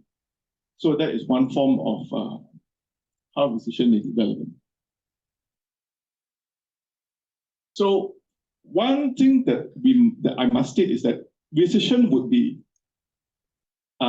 difficult to achieve, would be difficult to procure from the courts, whether in Malaysia, whether in the UK, because we adopt very similar contractual precedent and principles from the UK, is when there's a substantial performance as to the contract. So what do I mean by substantial performance? Meaning to say that the breach must go to the very root of the contract. And I will give one example here, which is the case of Berjaya Times Square against M Concept Sendirian Berhad. So here, this is the case where the developer, which is Berjaya Times Square, they failed to deliver vacant possession by the stipulated date. So then the company, the purchaser, wanted to rescind the contract to say that, look, you have failed to give me VP, vacant possession, within the contractual timeline. I no longer want to buy your property, right? You don't have to transfer the property to me, just return whatever monies that you have received from me. Sounds easy, but not so simple. So what the court has said is that, look, is it here? Yes, look, you are not entitled to do it. Why? That is because the main thing that I want to highlight is that M Concept's conduct, the purchaser's conduct, there are continued payments and negotiations after the deadline, indicating that after the deadline, which indicated acceptance of the delay. So, and more importantly, so what has happened here is that by conduct, if you really wanted to pursue your remedy of rescission, you wouldn't have negotiated on the delay at all. So as a result of your continuous conduct in negotiating and so-called by conduct giving extension of time, then you could only claim for compensation in the form of liquidated damages, but not terminate the contract. Okay, so before I talk about this part, so there's also another case, right, in Malaysian law, under Malaysian law, where if the developer has given late vacant possession, there is delay in giving VP of the property, but the transfer of land was nonetheless registered under the name of the purchaser. The purchaser now cannot turn back and say that, look, I don't accept that I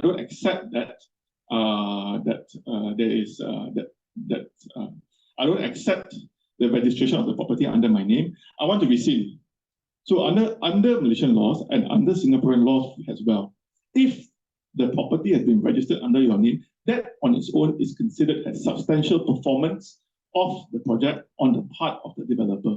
Even if there are defects, right? Even if there are defects, but the property still obtained CCC, you are not happy with the defects, but yet you still proceeded to register the property under the relevant land agencies in that particular country under your name, then that will also be deemed or be construed as a form of substantial performance of the contract on the part of the developer, which then this entitles you as a purchaser to rescind the contract. If there are defects, sue for damages, sue for the cost of repairs, but you are not entitled to rescind the contract. You are not entitled to be restored to the position before you enter into the contract. But yeah. So what I've mentioned here, let me see. Yeah, so I think I've already explained before this. If the breach is of such a nature that it goes to the root of the contract, then the term broken is fundamental in nature. So basically, for any form of rescission, it has to be a very fundamental breach of contract. So equitable relief is the form is one of examples of equitable relief is injunctions, which I've explained earlier. So let me just very quickly. Restitution is when you are restored, where you have to restore the benefit received by you. So as I've also explained earlier, okay, very quickly. So restitution means that a party who has received a benefit must restore the benefit received by him. It is clear on principle and on authority that the idea of justice behind this aim is that no one should be made richer through loss to another. So if you have received some form of benefit, for example, if you are a main contractor, you have received some form of benefit from the subcontractor, then you are supposed to compensate him for the benefit that you have received. This is under Section 66 of the Contract Act of Malaysia. I will not be talking too much in terms of Malaysian law, because as I understand, the jurisdictions that are before me today are diverse. So, like I've mentioned, Malaysian law sometimes may differ with the laws of another country, but the principles of law are substantially similar. The concepts are similar, and what is important for me is to actually highlight that and try to instill the understanding of the concepts of why damages is important, what type of damages that I can think of, and how do I actually go about reliefs which are non-monetary in nature. So this is explained. You should add. Okay, so before I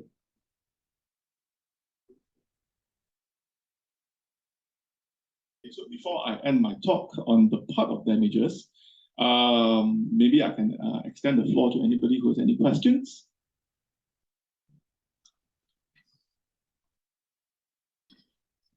Yes. Oh yes, when you are, he is asking for an example of equitable relief. So for example, one form of equitable relief is in the form of mandatory injunction, for example. So for what is a mandatory injunction? Meaning to say, I get an order from the court to get you to do something, right?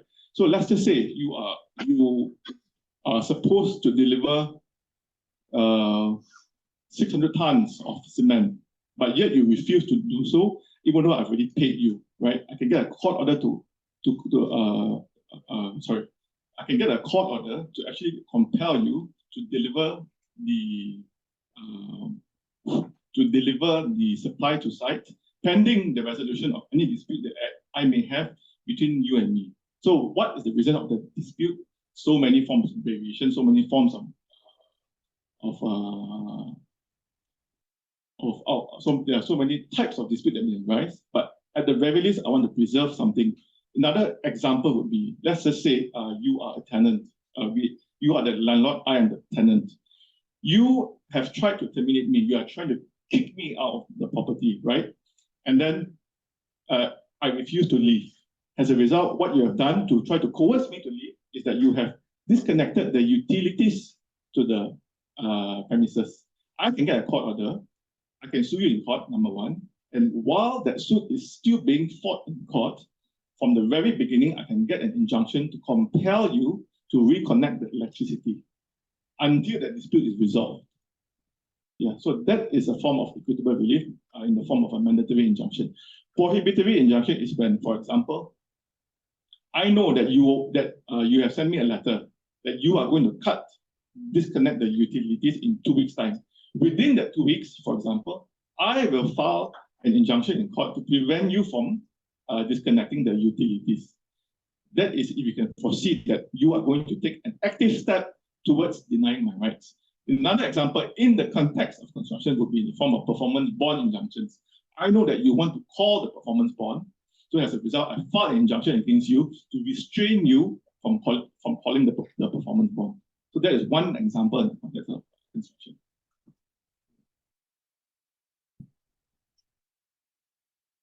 Also, thank you. We will proceed with the second session of our talk after 10-minute break.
Hello,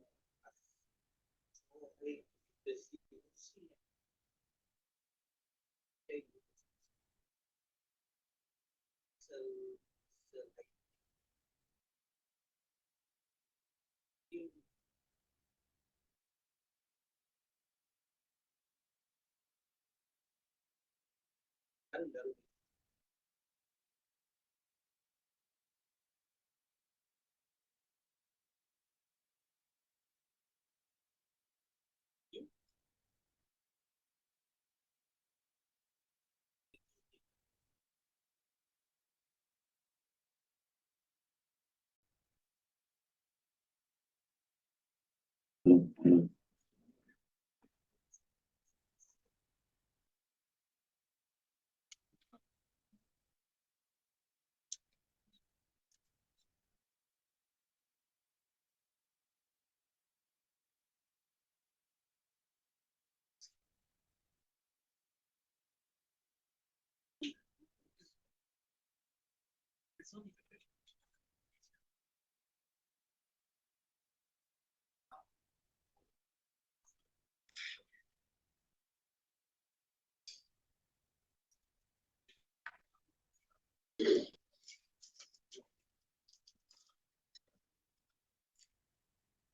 Hello.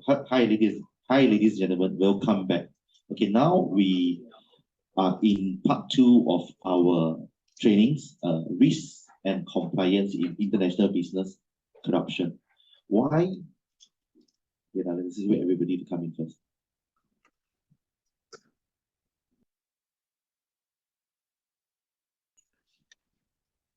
Why I pick this topic, corruption, is because in construction context, there are a lot of corruptions can happen.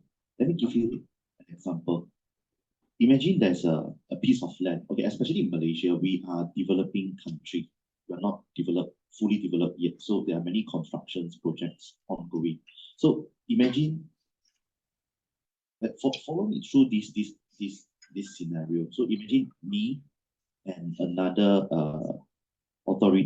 land authority of the country. So we are looking at a piece of beautiful land. We want to develop a land. The land has not been sold to anybody yet. I want to get the land. So I told the person, let's call him Tim. Tim, the land is a very nice, beautiful land. Our company wants to acquire it. Can you just give it to us without go through the tendering process? Then Tim will say, yeah, but how much are you going to give it to me? Then we will go through that negotiation process and maybe we end up with another 2 million ringgit Malaysia on the table so the companies can get the land. This is a form of corruption, and I think many countries are tackling taking corruption's issues seriously, and including Malaysia, which when our 10th Prime Minister appointed, one of the first thing he said also that they want to tackle corruption and they don't want corruption keep happening in a country. So this is the reason why I take corruption, because I think it is very easy to step into corruption and get derailed, and it's not good if you guys get prosecuted for corruption. Another example is this. Let's say you guys have developed a project. There's a mixed project, but shopping mall and a residential unit. Then you need to appoint an agency to sell the project to the purchasers or to the public. So there are many, of course, there will be many purchasers approach you, many agencies approach you guys and say and wants to sell the project for your company. Okay, so maybe they will offer some side income for you guys and say that, okay, pass the project to our company and we will give you some extra commissions on this. Okay, and if you say yes, and the project ultimately pass to that agency company who pays you additional commissions, this is another form of corruption.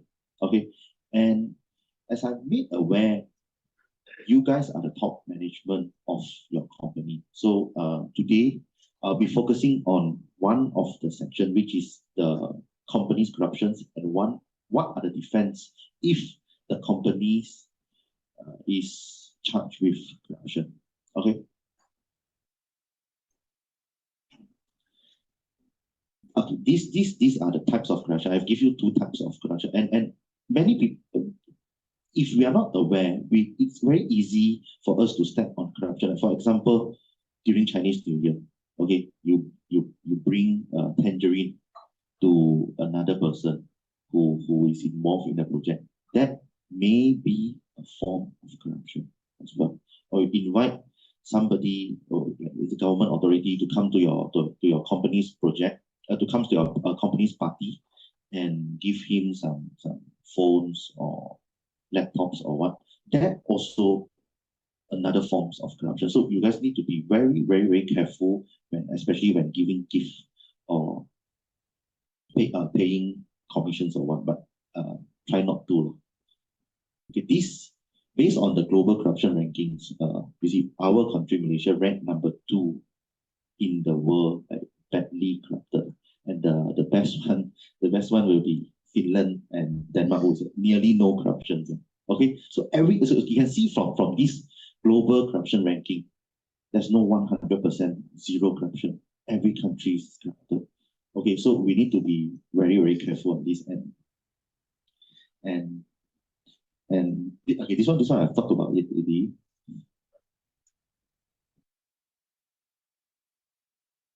Okay, corruption is of course a criminal offense. Okay, I think in many countries, corruption is a criminal offense. And criminal offense means if you get charged and if you get convicted, you will go to jail. Okay, this is criminal offense. And let's look at this. Okay, there are a lot of many countries have enacted law to prevent corruption. Like, let's say UK, you have the Bribery Act 2010. US, you have Foreign Corrupt Practices Act. And Malaysia, you have this Malaysian Anti-Corruption Commission Act. And in Singapore, you have this prevention of corruption. Many countries are tackling and taking these issues very seriously.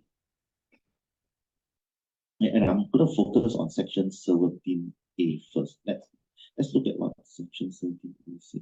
This is the one I said like just now. Our PMX has also first thing he says, I do not compromise whether it involves government, backbenchers, or opposition member. It does not influence my decision. This is how our Prime Minister showing the public that they are going to tackle corruption.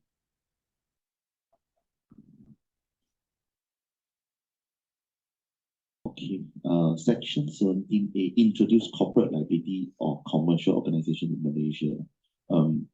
This means a company can be corrupted as well. We have checked, these sections are also applicable in other sections in other countries, but maybe different sections, but similar provisions. So let me highlight a few things for you guys. A commercial organization commits an offense if a person associated with the commercial organization agrees to give promises or offers to any persons any gratifications, whether for the benefit of that person or another person with intent to obtain or retain business for the commercial organizations, or to obtain or retain an advantage in the conduct of business for the commercial organization. It's just similar to the first example I've given, to purchase the land, I bribe the government authority, then end up my company get it. My company will falls under Section 70, commercial organization. Okay, let's look at the keywords.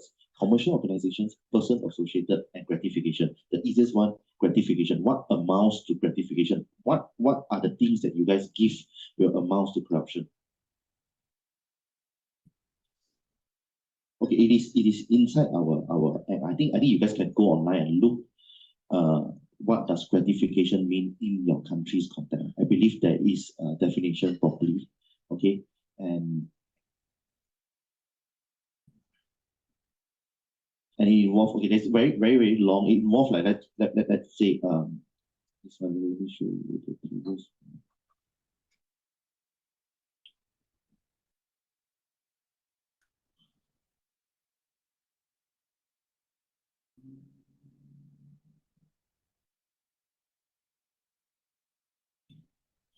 It involves like kickbacks, facilitation payments, conflict of interest, fraud, nepotism, abuse of process. Like, okay, let me talk about a bit of it. Like nepotism is that, let's take the example that I've given to you, the first example, where I'm talking to a government officer to purchase a beautiful land that my company wants to develop.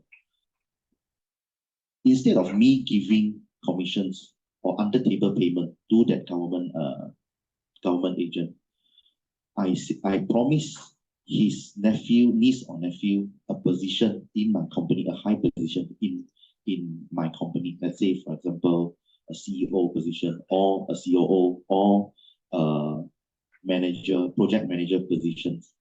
That is another form of corruption. That's nepotism. Okay. So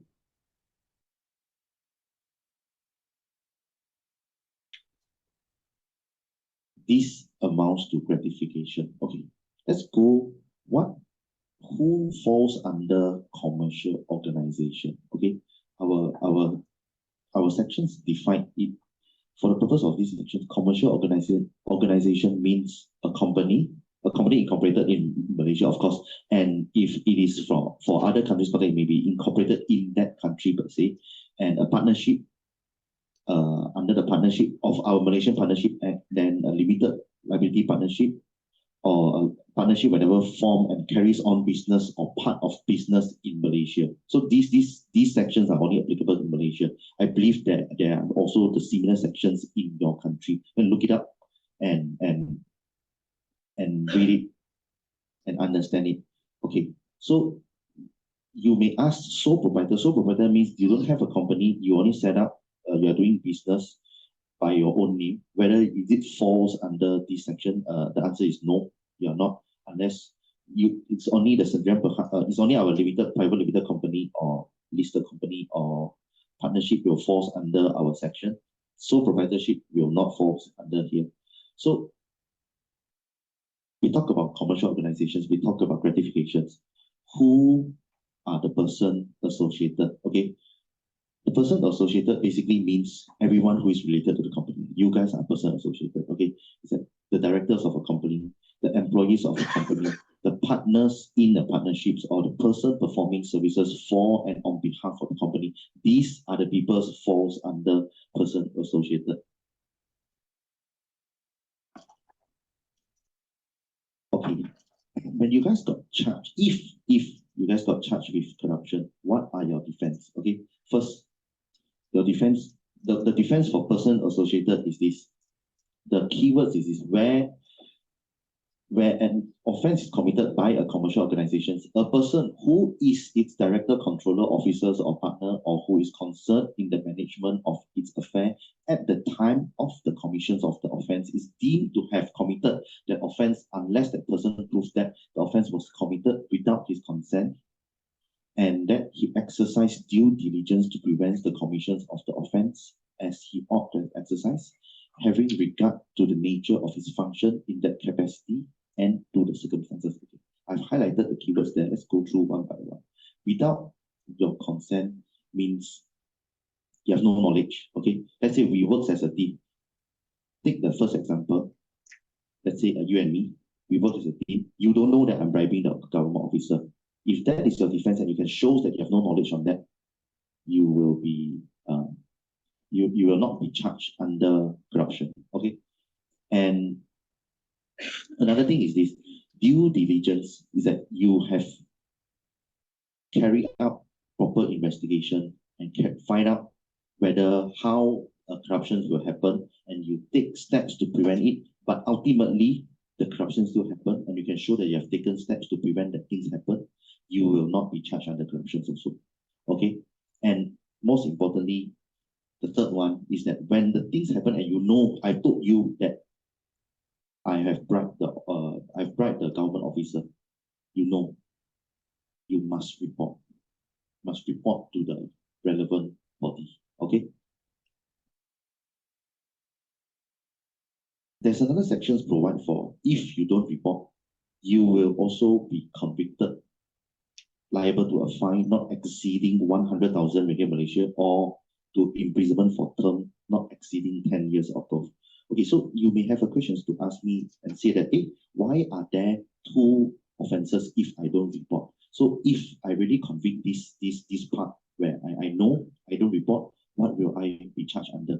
That will be the discretions under your country's Attorney General's chamber. So they will have the discretion to see whether what charges they're gonna press on you. Okay. Okay, we talk about the offense, we talk about the defense. Let's talk about the defense of a commercial organization. Okay, the defense of commercial organization is provided under Section 17A of sub 4. If a commercial organization is charged for the offense referred to in subsection 1, it is a defense for the commercial organization to prove that the commercial organization had in place adequate procedures to prevent persons associated with the commercial organization from undertaking such conduct. The keyword here is adequate procedures. What amounts to adequate procedure? What are adequate procedures? Okay, adequate procedures simply means this: the trust principle, TRUST, the trust principle. This is applicable to most of the country around the world. Okay, what does trust stand for? Top level commitment, risk assessment, undertake control measure, systematic review, monitoring and enforcement, training and communication. Okay, let's go through one by one. What does top level commitment means? Top level commitments means the directors, the partners, management, they have to ensure the highest level of integrity and ethics is practiced in the commercial organizations. Let's say to comply with the law and regulations and to manage key corruption risks of the commercial organization. In short, they have to set an example. Imagine I am a top level people in my company. Suddenly my employees come and look for me and say that, hey, there's one agency wants to sell a project. They are going to give us kickbacks of 30%. Just help me to get them in this project. Me, to practice this trust rule of the T, I must make it very clear to my employee that our company does not tolerate corruption. We don't bribe people or we don't give referrals. If they want, go through a proper tender process, and I will need to make sure that there is no such thing happens. I need to make sure that my employees doesn't go behind my back and go and get the agency who is offering kickbacks to our companies to sell the projects. This is the first thing. Top level management of the companies will need to make sure about that. This will be you guys, okay?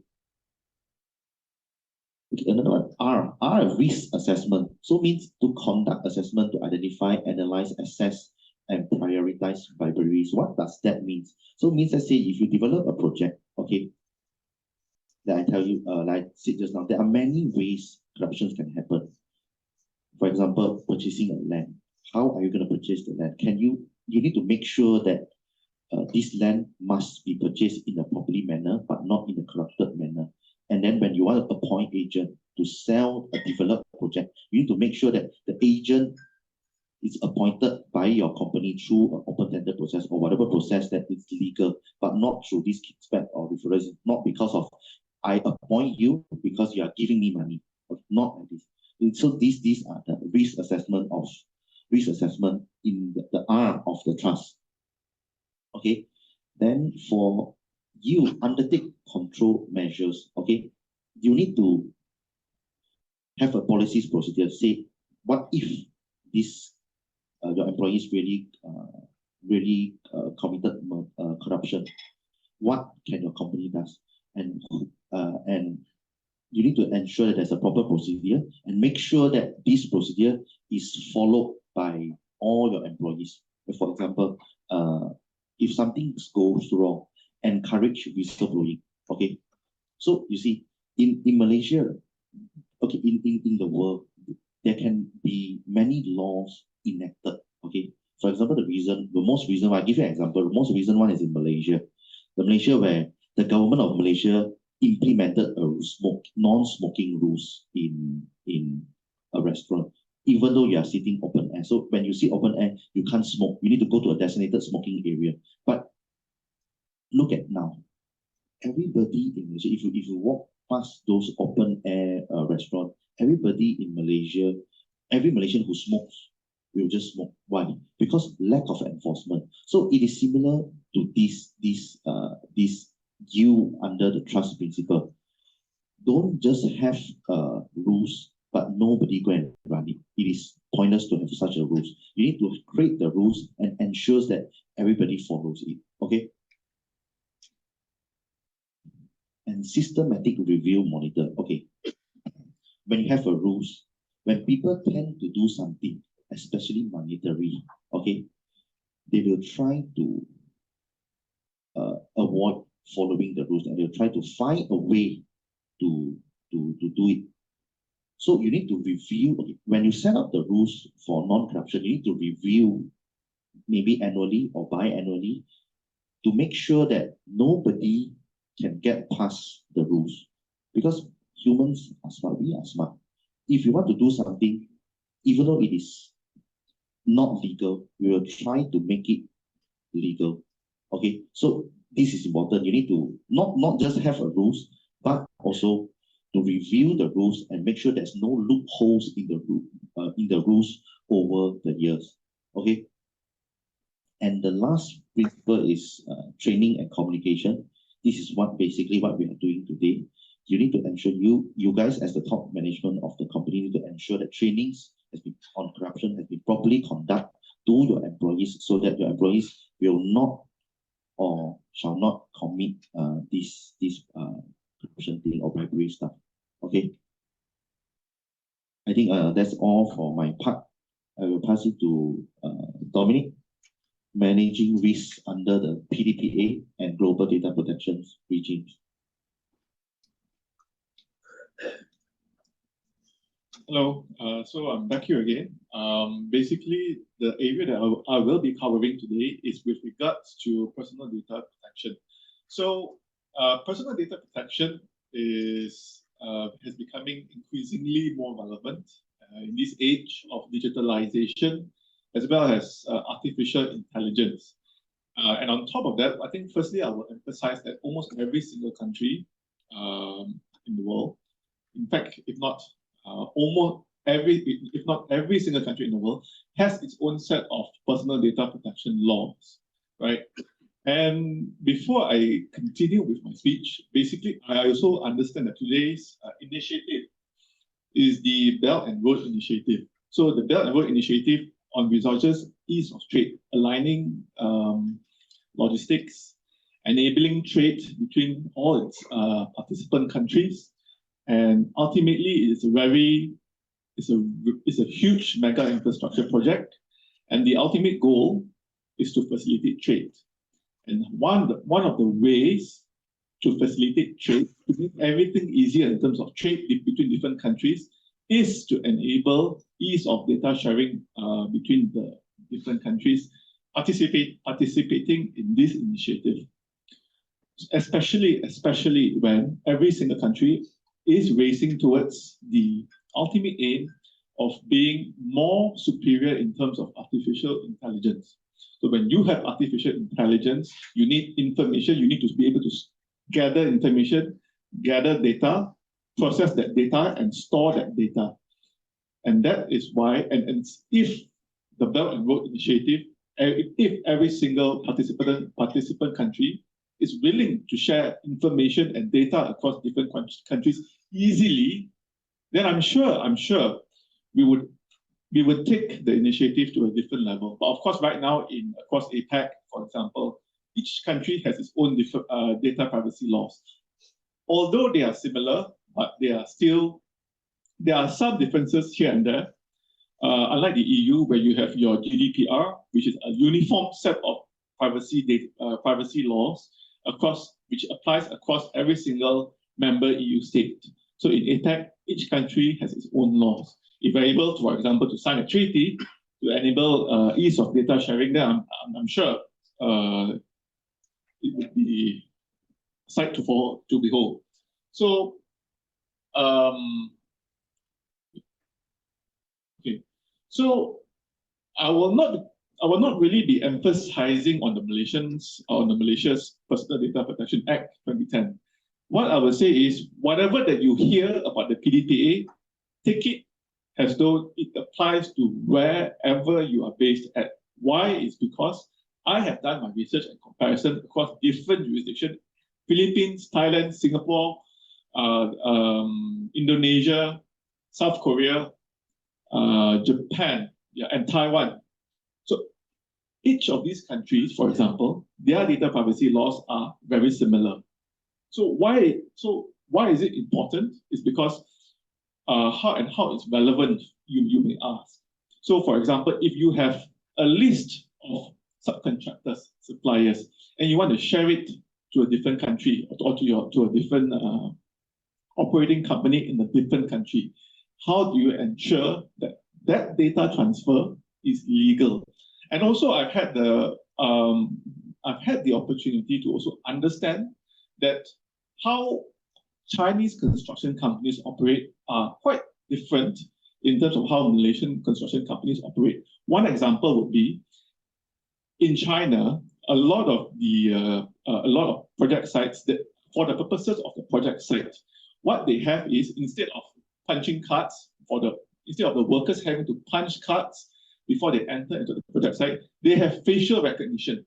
So with this, and then you are supposed to store data based on the facial recognition system for all workers entering the site. In Malaysia, sometimes we don't even do punch card, and even if we do keep attendance track records, we will do a punch card or we will do manual entry. Whereas in China, fully facial recognition. So when you have that facial recognition technology, of course, it will be the identity of the person will be transmitted into your central registration system. It keeps log of all the ins and outs of the workers, the progress of the project on a daily basis. So these are information which are being stored, and sometimes, for example, if the project is in Singapore, but HQ wants to know, okay, what is the progress on this project? So then there will be some form of data transfer from Singapore to China, for example. So that is a form of cross-border data transfers, and why it is important to appreciate personal data protection is to ensure that there are no breaches in terms of the relevant privacy laws, which applies where you not only have to take into cognizance the laws in China, for example, but also in Malaysia. So of course, and being able to appreciate the laws in different countries would enable you to fully utilize the information that you have. So, as I've explained, in the past 30 years, computer networks have significantly progressed, right? So now we are in the age of artificial intelligence. China has DeepSeek. The US is racing towards enhancing its ChatGPT. Alibaba has also launched its own artificial intelligence. Forgot what it's called already, but every country is racing towards that ultimate goal. And the only way for an AI to be properly built, if it is able to continue to procure information from every single user across the world, it then formulates its own layers of thought, to put it simply, and generates its own learning model based on the information gathered. So data can be stored globally, not just at the point of collection. So what I mean here is that, for example, if there's a facial recognition system at the site, when the worker goes in, the information can immediately be transferred to China, for example. So if you have that agreement between the worker, the consent from the people who you are gathering those information from, then you can very easily transmit data immediately from the point of recognition and to the data storage center, which is, for example, could be based in China, could be based in Singapore, even though the project is in Malaysia, for example. And why PDPA, why each country has enacted its own privacy laws is because there are increasing threats in terms of data privacy. So for example, you have your scammers, you have hackers, right? So if information is leaked, then there is a risk of misuse or abuse of the information that is being stored by you. stored by any company. So how do you actually realize that your personal data has been compromised? So for example, I'm not sure whether it applies to different countries, but in Malaysia, for example, I will use myself as the example. I recently purchased a property. I'm supposed to collect my keys this Saturday, right? I've given my information to the developers. And then right now, all of a sudden, I've been receiving 2 to 3 messages or text messages a day from real estate agents asking if, sir, are you interested to rent your unit? So the question is, how I don't remember disclosing this information to anybody except the developer. And do bear in mind, these messages that I've been receiving are not from the developers, sales agents, but they are from independent real estate agents. So meaning to say there is some form of data breach, right? When I purchased the property, most likely the data leak or breach has occurred at the developer level, meaning to say when it was stored, somehow it was leaked, or there's an intentional breach, maybe an insider job. So this is one example. So when you have received an email, for example, from an anonymous person, or a marketing email from a company that you don't even recall dealing with. So these are all examples of how your data has been compromised, but whether it is fatal, whether it is harmful, that will depend on how you react, how you appreciate the gravity of the data breach. So let's move to the next one. So scope of PDPA for companies in general. So for example, in the context of a construction company, what sort of data would be relevant and would fall under the Act? So for example, the list and identities of your suppliers, right? Your workers, for example, the employees, the marketing team, for example. So for a developer, it would be data collected during show house visits, sales agreements, or maintenance services. These are data that developers will collect at the point of sales, for example, or at the point of marketing. So in terms of ensuring compliance, this is, in terms of the principles, we have about 5 or 6 principles. Each principle is similar across different APEC countries. Not just APEC countries, but most countries in general. Yes, the wording of the statute might slightly differ, but the principle is always the same. So number 1, consent must be obtained, right? So in order for your data to be shared, to be stored, to be collected, you must give consent. In terms of consent, you have 2 ways of obtaining consent. You have opt-in or you have opt-out. Opting in, for example, is when, let's just say we sign an agreement. In the agreement, it contains a clause that I hereby consent that you may use my data, my information for this purpose. Then that is one form of opting in. Opting out is when, for example, you access someone else's website. In that website, the terms of use states that by accessing our website, you hereby consent to us collecting your data. If you do not agree, you may then unsubscribe. That is one form of opting out, of how you can obtain consent by way of the opting out mechanism. And then the notice and choice principle, that's principle number 2, which is there must be an acknowledgement by the data subject that his data will be processed along with a description of the specific data that you are procuring, right? So for example, your name, your age, your race. You must specify the purpose for which the personal data is being collected and processed. And the data subject must be given the option to request access and correction of their data. If the information is wrong, they must be given the opportunity to correct it, right? But ultimately, I think what a lot of people have not done is to state the purpose. So for example, if you are a construction company, the purpose is for you have to state that you can't state that, oh, we are collecting your data for the purposes of monitoring your medical health. It's not relevant to your business. I will come to that later, but number 1 I must emphasize is that the purpose must be relevant to your business and it must be specified. Disclosure principle. So we would, the disclosure principle states that personal data should not be shared with third parties without consent. So if you have not obtained consent, you cannot share it. So I will just quickly move to concept number 4. Security principle is when you must implement security measures to ensure that the data is protected, right? So one way companies can go about this is by engaging third-party companies, like for example, Microsoft, or maybe even Oracle, to store the data. So these people are companies which have implemented sufficient security measures. So even if there is a data breach, the responsibility is on them. So one benefit of engaging third-party data controllers and to store data is that they have the technology, they have the relevant security measures being implemented to ensure security of the data. So retention principle essentially means that once the data are no longer relevant, you are supposed to delete it. So that is an obligation that you have.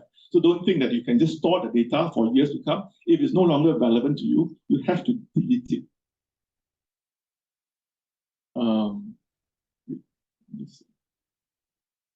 Okay. So point number 7, principle number 7 is that a data shall be given access to a data subject shall be given access to his personal data upon request. Why? It's because if you are unable to, when he requests for access to his personal information and you refuse to give him access, there is one form of breach under the relevant privacy laws in any country, right? And all information that is being processed by or on behalf of data user must also be informed, must also be notified to him, right? You have to let him know, okay, we are processing your name.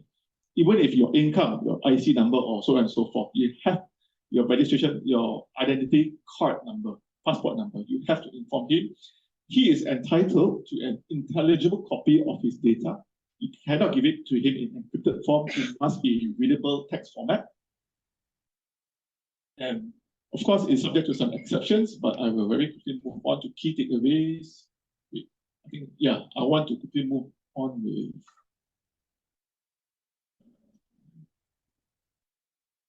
case studies. Yes. So in terms of enforcement of personal data, it has become increasingly strict across different countries. I will give an example. I have 3 examples here. So the first example would be Meta, right? Ireland has fined Meta, which is Facebook, 91 million euros over EU data breach. So what has happened here is that when a user signs up for Facebook, for example, they have to register for an account, they have to set their password, right? So then Facebook will be able to collect how their passwords, what are their passwords. Sometimes these passwords would also be used for different applications or for different softwares or for different email or bank accounts. So what Meta has failed to do in this case is those passwords are stored in their system in readable text format.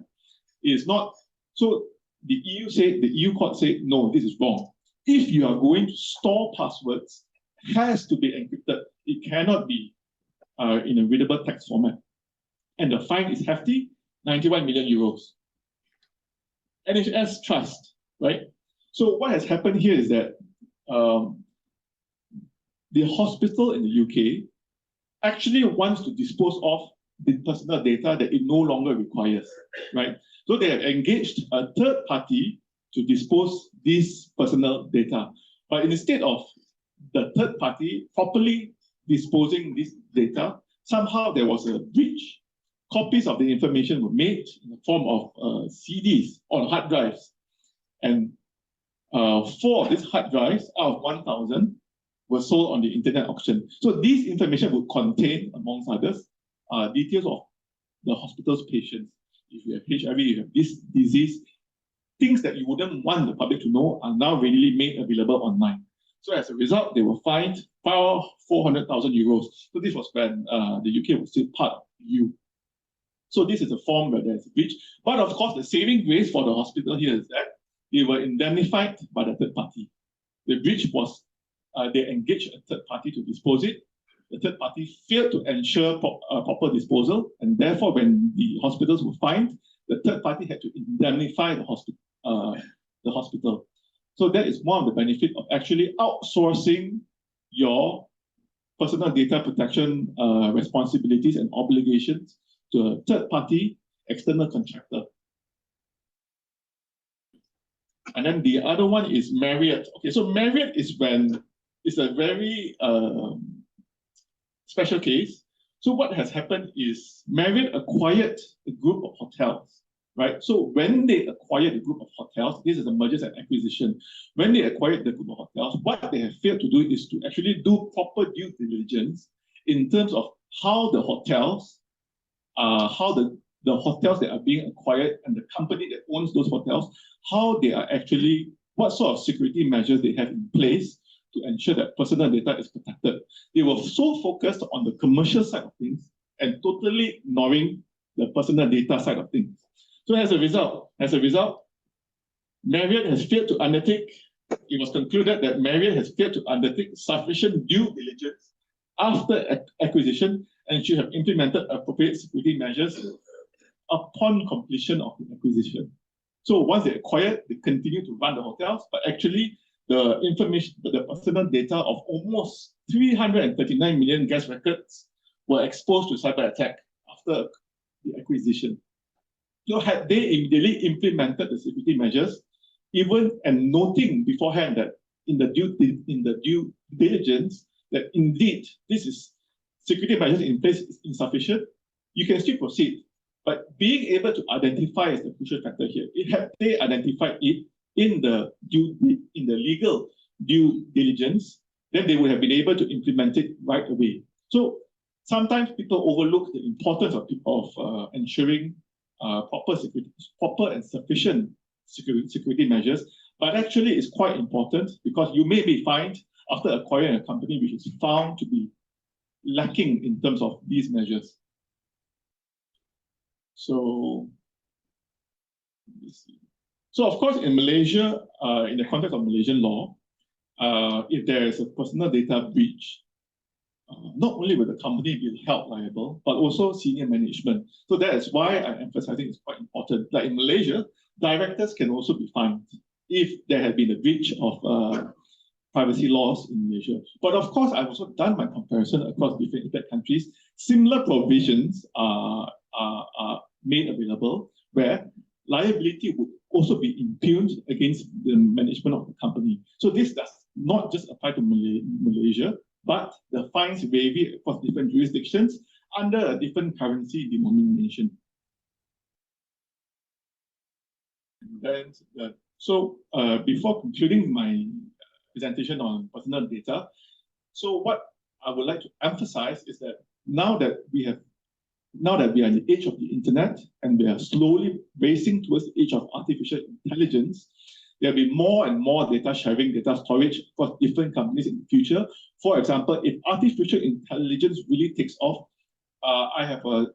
there is a case study in UK, I think, where they are not only adopting artificial intelligence in construction, but also blockchain. So what is being the test, or rather the proof of concept that was sought to be proven in that particular case is that if artificial intelligence combined with sufficient digital monitoring through cameras of the progress of the project, and then subsequently converted into a smart contract in the form of blockchain, then whether it can bypass or whether it can surpass the need for certification by engineers, for example. So meaning to say, the whole project is digitalized in the form of an on-chain contract. So as and when the work is done, it's being monitored, money will be released through the blockchain technology. So then you have all this information being collected on a daily basis from the site. And how do you ensure that these data are not being breached, are not being leaked out to any third parties? How do you ensure that the security measures are in place so that the company as well as the senior management will not be fined by the governing authorities? So that's why it's very important in this day and age of modernization. Thank you. Hello, everyone. It's me again. Don't worry, I know we are pressing for time. I don't want to take up too much of your lunchtime, so they can enjoy some local delicacy, some Malaysian food. Okay, I'm going to be speaking now on anti-competition, or maybe some of you may know it as antitrust. What it means is essentially there are laws in various countries. I think most countries have laws which prohibits any practices that is deemed as anti-competitive. What it means is, of course, I'll try to take through some. Is, for example, certain companies, for example, your banks or maybe your mobile supplier, they come up together and agree, hey, let's fix the price, because they will have no choice. We are the only network provider here. We charge our monthly telephone bill an X amount. Let's agree to this, right? And if they are the only network providers, all of them agree to it, they impose on consumer have got no choice. But that agreement on its own is deemed anti-competitive because you're not promoting competition. What is the purpose of competition? Of course, number one, you promote competition. And when you have competition, you pushes innovation. Why? Because every company want to show that I'm better. I got more to offer. My technology is a bit different. Or even in construction scene, I can complete the job faster. I got better technology. I got better expertise. You promote competition. And when you promote competition, the price will be reasonable as well. But the moment you do not have all these measures in place, where sky's the limit, you can enter into any agreement. What's stopping all construction players to come together and say, look, let's all fix a X amount, right? Which I'm also going to dig into one high-profile case recently. We deals with bid rigging, right? Where all the person who's submitting the bid agreed, they sat and they discussed, let's talk about how much we want to bid. So that then we agree, if we award it, we do it together, right? That is also anti-competitive on its own. So yeah, so that is the why, right? Why you need competition. Of course, it's also to protect consumers so that you're not paying for high prices, you're not being unfairly taken advantage of. And you also prevent abuse of power, because it may not be a situation where all companies come together and come to an agreement. It may be a situation where certain industries, certain services are being dominated, monopolized, right, by a particular company, right? Where in your country, this is the only company who provides such service. Does it then mean that he can fix whatever price he wants? No. Point is, anti-competitive law also prevent you from doing that. Of course, in Malaysia, we have the Competition Act. Different countries have different regulation. The spirit is the same, like I said, is to promote competition. This is the MICC, which is a body established to monitor in Malaysia, to monitor all these agreements and all this. And some of the examples I can think of is, I think in Europe, Google was previously fined, I think in the billions. Why? Is because they found out that Google, whenever you search for certain services, you search for certain goods, they always prioritize some of their own services. You may not know that, right? You do not know how algorithm work, right? For example, you want to buy a monitor, right? They say, I want to buy a Philips or whatever monitor. The first few links that come about will be the links that where Google will benefit the most. Maybe that's because of certain deals, or maybe it's Google's own supplier, own dealer who is selling those monitors. So it was found out that Google actually do this internally. They prioritize showing first few links where Google will profit if you buy from them. So this is also deemed anti-competitive because you are essentially shutting out consumer from other choices. You only want them to buy your service provider or your service. So that is deemed anti-competitive, and Google was fine. And I think for closer to home, the anti-competitive case that I can think of is Grab, right? In Singapore, I think it was in 2018, we used to have Uber and Grab, right? It was very competitive at one point. They were all, offering good rates and all this. But there came a point where Uber agreed to sell their share, or they agreed to move away from the Asia market and let Grab just take over the all this e-hailing, right? And then I think in Singapore, Grab was actually fine because they said this entire deal, I think both Grab and Uber was fine. This entire deal is anti-competitive. So it also applies to mergers and acquisition. If you acquire a company, you acquire a competition, right? Your competitor. If you are the only two service provider and you acquire the other one, you need to be very careful because this may be deemed as anti-competitive, right? Because this is the purpose, some of the powers of what you can do. Of course, they're supposed to investigate, supposed to stop any anti-competitive practices.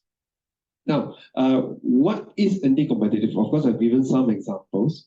Of course, in Malaysia, we treat it as three types of anti-competitive: horizontal agreement, vertical agreement, and abuse of dominant position, right? The long and short of it, some of the examples of anti-competitive is, number one, like I said, cartel.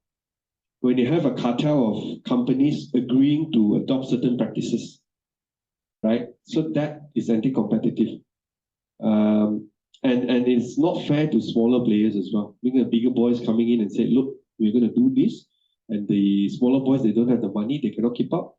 We knock them out, then we monopolize the market. So that is the impact of cartel. Mergers and acquisition, price fixing as well.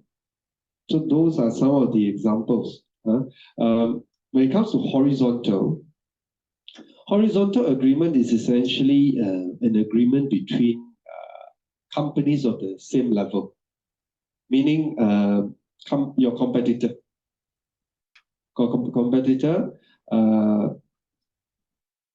Yes, essentially agreeing, teaming up and saying, I want to adopt certain practices. Those, if it's anti-competitive, is prohibited. And whereas vertical, on the other hand, of course, yeah, so when you agree with your competitor to fix price, bid rigging, market allocation, output restriction, these are deemed anti-competitive, meaning market allocation, meaning, okay, I enter into disagreement with you, let's agree, you sell it in this part of the area. You charge whatever price you want. I'm not going to go into that region. So you monopolize that region. I, on the other hand, am going to sell it here. I also will fix whatever price I want, I offer whatever I want. That's my market. So you come to a consensus. So essentially eliminate competition. You both agree, you won't come into my area, I won't come into your area. So that's anti-competitive. Output restriction. Maybe I come to an agreement saying, hey, economy, demand and supply. Right? When supply is low, price drives up, right? So you come to an agreement saying, let's not produce so many phones. We make it limited, right? So that we can sell for a high price. Right? A simple example. Or materials. Let's just tell the industry we got limited cement because of tariff or whatever. You may well have a lot. You may well not be affected by tariff, but you come to an agreement with your competitor. Come. Let's say we fix a price, or we tell them we only have X amount of cement left. If you want, this is the price. You all fight for it. Right? Those are agreements between you and your competitor. Now, bid rigging is, like I said, one of the examples previously was there was a tender. Of course, tender is supposed to be confidential. You're not supposed to let your competitor know how much you're bidding. For example, you might say, okay, I have this project. Please submit your bid. How much is your contract price?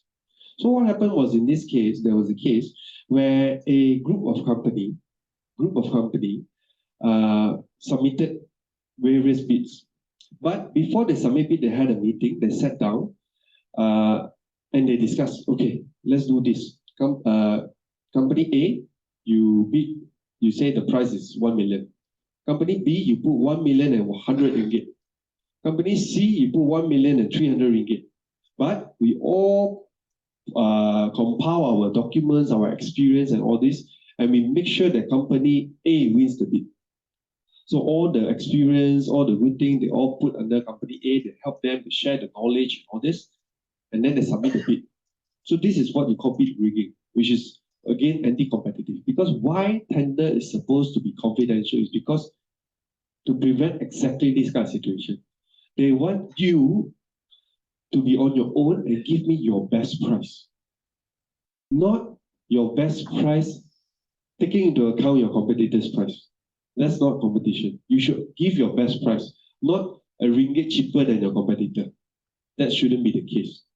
So bid rigging is also anti-competitive, and if found out, you are liable to fine and even criminal implication as well. Yep. So this is the case where almost eight entities has performed the rigging.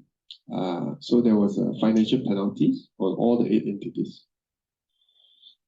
Yep. So one of the company was the coordinator, where they coordinated all the tender documents, including the drafting of the tender price and all this. And the directors have actually admitted, they say it's necessary because I need to increase the group's chance to win the tender. Yeah. Okay, then we have the vertical agreement. Vertical is between the manufacturer and the supplier. There can also be anti-competitive behavior in these cases. How so? Number one, exclusive deal. Meaning I'm the manufacturer of whatever, maybe this table or this thing, and I give it to you. I say you can only sell my table. The moment you start selling table of other brands, I'm not going to supply to you.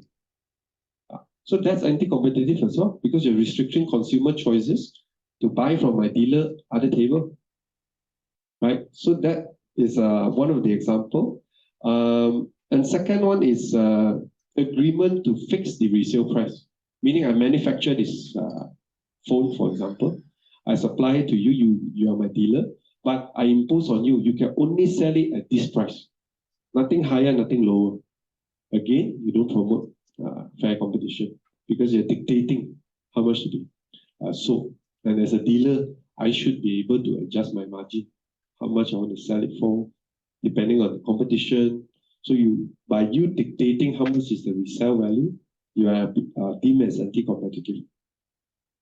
Okay, and then there's also territorial restriction as well. Territorial restriction is, for example, where you give this dealer and you say, okay, you can only sell it in this area. Then I go with a different dealer and say, you can only sell it at this area. So again, you are indirectly also limiting the consumer and limiting them from where they can sell. So that is also deemed as anti-competitive. Okay, then lastly is the abuse of dominant position. What this means is when a company is in such a dominant position in the market, meaning they are one of the bigger players, right? They are so in control that whatever they do affects the market, right? So sometimes what they do is when they have newer players coming in, right? Like try to be innovative or try to bridge the gap in the market, right? For example, maybe they can offer something at a lower price. So sometimes these bigger boys, what they do is they will sell their products or their services even at below cost level. That's what you call economic dumping, where you're making loss. Why? Because you want everyone to go to you so that they don't go to the new players and they kill off the new players. So that again is also deemed as an abuse of dominant position. You cannot do that because it has happened in the past where they feel threatened by new players. They start adopting measures even at a loss to ensure that the new players cannot survive.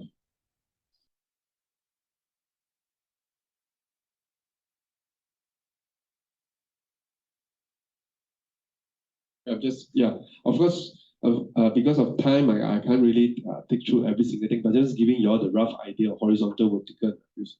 Okay, so the implication is, of course, you have financial penalty.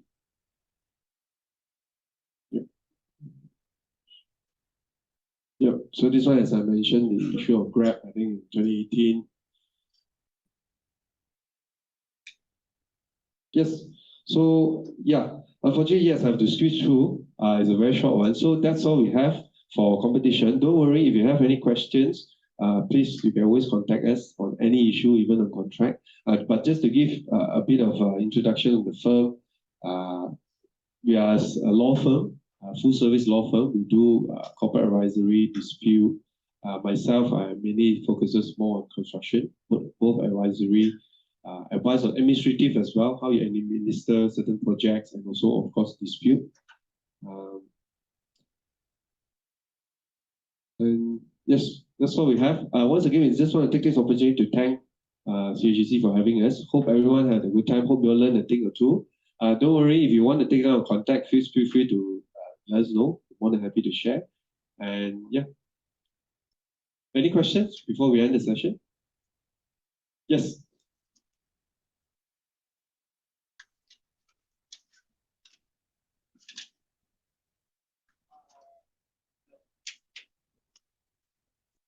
No, yes. I wanna ask Mr. Chi Wang. Sorry if I didn't. No worries, no worries. I wanna go back to the topic of coercion. So let's say if there is a client or owner, he has a project located quite far away. It's not. It's hard to reach to the project location, and he has this contractor A. Let's say the name is contractor A, and the contractor is not performing well. So this owner is plan to terminate this contractor. So the owner go to the contractor B. Let's say it is the former contractor for the owner, and then the owner say that help me to take over this project or rescue this project, and I will if you help me, I will give you the other project, the new project, because the contractor we consider that the left progress is like 40%, so it's already 60%. So if I only do the 40%, the mobilization cost and the all cost is too high to reach to that project location. So with this promise to get the other project, the contractor signed. So after takeover, let's say doing all the work, then this new project is being tendered, and then he is not being awarded this contractor B. So what is your thought about this case? Could be the contract be cancelled? Okay. I think what you just mentioned, not so much of coercion, more on misrepresentation. He gave a representation, say, you take up this job, I'm going to give you a new job, right? If that is a material inducement that induce him to do that project, to finish the project with the 40%, of course, there's an argument, a case where you can rescind, to say, I no longer want to do the 40% anymore. There may be a case for misrepresentation. So you mean that we cannot sue the owner because he's not giving us the... You cannot sue him to specifically force him to give you the contract. Oh, so that can't be done. He cannot. Okay. But if you can prove, you can sue him for profits which you may have made if the project was awarded to you. Those are what you call damages. Because in law, it's a bit difficult to compel someone to engage you for acts of service. That's like, I have an agreement with Ed Sheeran to come and perform in my birthday. He didn't come. I cannot get a court order to force Ed Sheeran to come because the issue of difficulty in enforcement. How is the court to send some officer to go there and make sure Ed Sheeran come to your house to perform? So when it's a contract for performance of service, it's a bit difficult to get an injunction to force them to do it. Instead, what you can do is you claim for the damages. Damages means the losses you suffered. And some of the example of the losses is, had you given me that contract, I would have made X amount of profit. Of course, subject to proof. I have another case. Actually, this is a different case. Yep. So let's say there is a coal mining owner. Okay. So this owner has been transported his coal by land transportation. So someday the government made a regulation that the coal cannot be transported by land transportation anymore, so cannot be using the dump truck. So if you want to transport the coal to the jetty, you must use the river or water transportation. So because of this case, the owner tried to find a contractor to like do the dredging or prepare the river. So he find this contractor A and made an agreement with this contractor to do the dredging and to prepare the river transportation. And let's say after 1 year or 2 years of preparation, let's say the regulation change again. Let's say that, okay, you can use the land transportation again. So in this case, the contract has been signed. So can the owner cancel? Because at first he may say that I don't have option because I cannot use the land transportation. So I need to find a contractor to prepare the water transportation. The short answer is no. Because a contract is a contract, a bargain is a bargain. You agree to engage me to provide you river, water transportation, you have to honor it unless, see, lawyer always have their caveat. In your contract, you expressly say that I have a right to terminate in the event of changes in regulation, which allows me to use land again. Unless there's an express clause. Otherwise, it will be very difficult because as Dominic mentioned, To terminate the contract, you need to establish breach. Changing of government regulation is not a breach from either party. You essentially just want to change, you want to change your mind. You just want to change, hey, instead of going with you now, because of the change in regulation, I want to go back with land, which may be cheaper, which will be better. So yeah, the short answer is you cannot unless there's something in the contract which allows you to do so. So let's say there is not being mentioned in the contract that I cannot go back to the land rotation. So let's say, okay, he cannot terminate the contract, so the construction go. They prepare everything, and after like 5 years or let's say 10 years, so it is being found or known that actually the government has a plan to let's say repair the to make the water transportation function. So let's say that actually the government has like a cooperation with this contractor. So this contractor, let's say that asks for the government, hey, do you have a work for me? Well, actually, we have we have a plan to function this river. So this government actually established this regulation so that the coal mining in that area don't have a choice to use the land transportation, so they need to repair the water. Do you catch what I mean?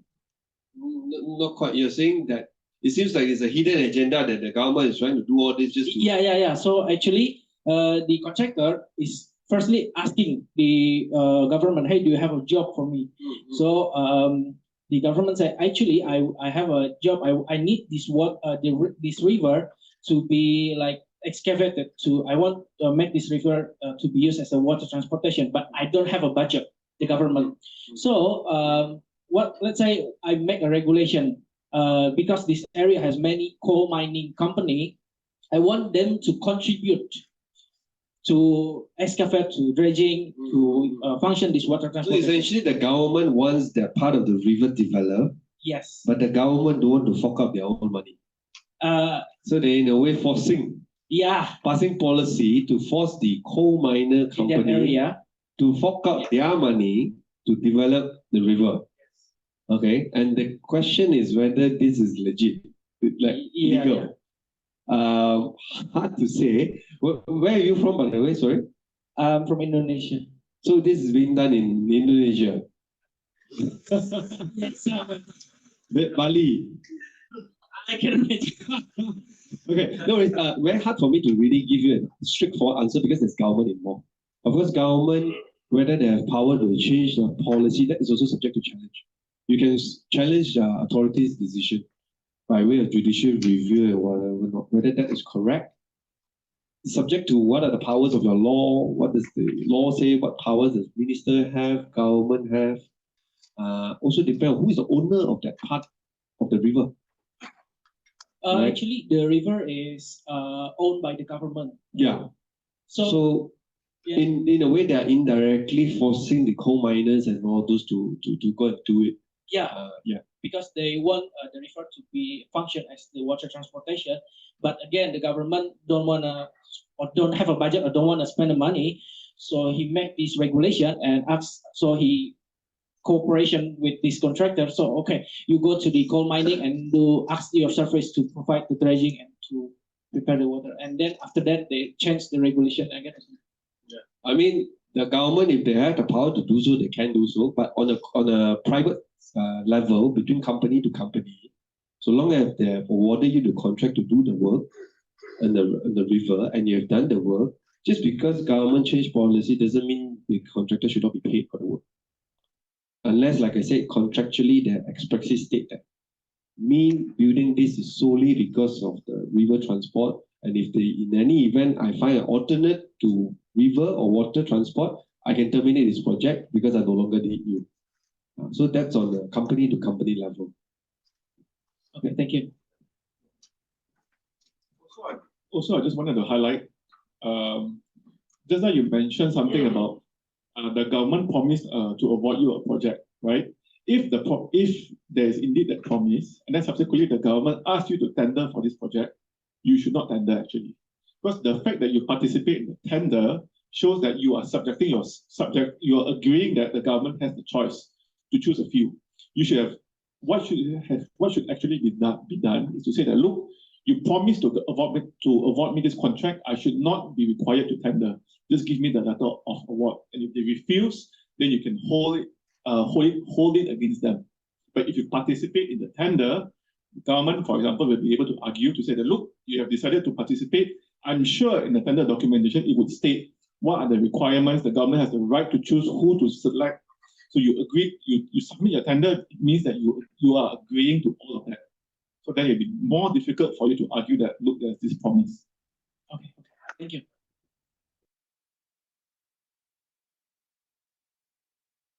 Any other question? No, then I guess we will end the session. Once again, thanks everyone for participating. I hope you all learned a thing or two. Thank you, Dominic. Thank you, Chiri. Thank you, Kaisia. I hope you guys have learned about the using your day-to-day life. So now is your favorite time, your lunchtime. You can go to level 1 for your lunch, the usual place, and then be back here before 2 for your next session. Thank you.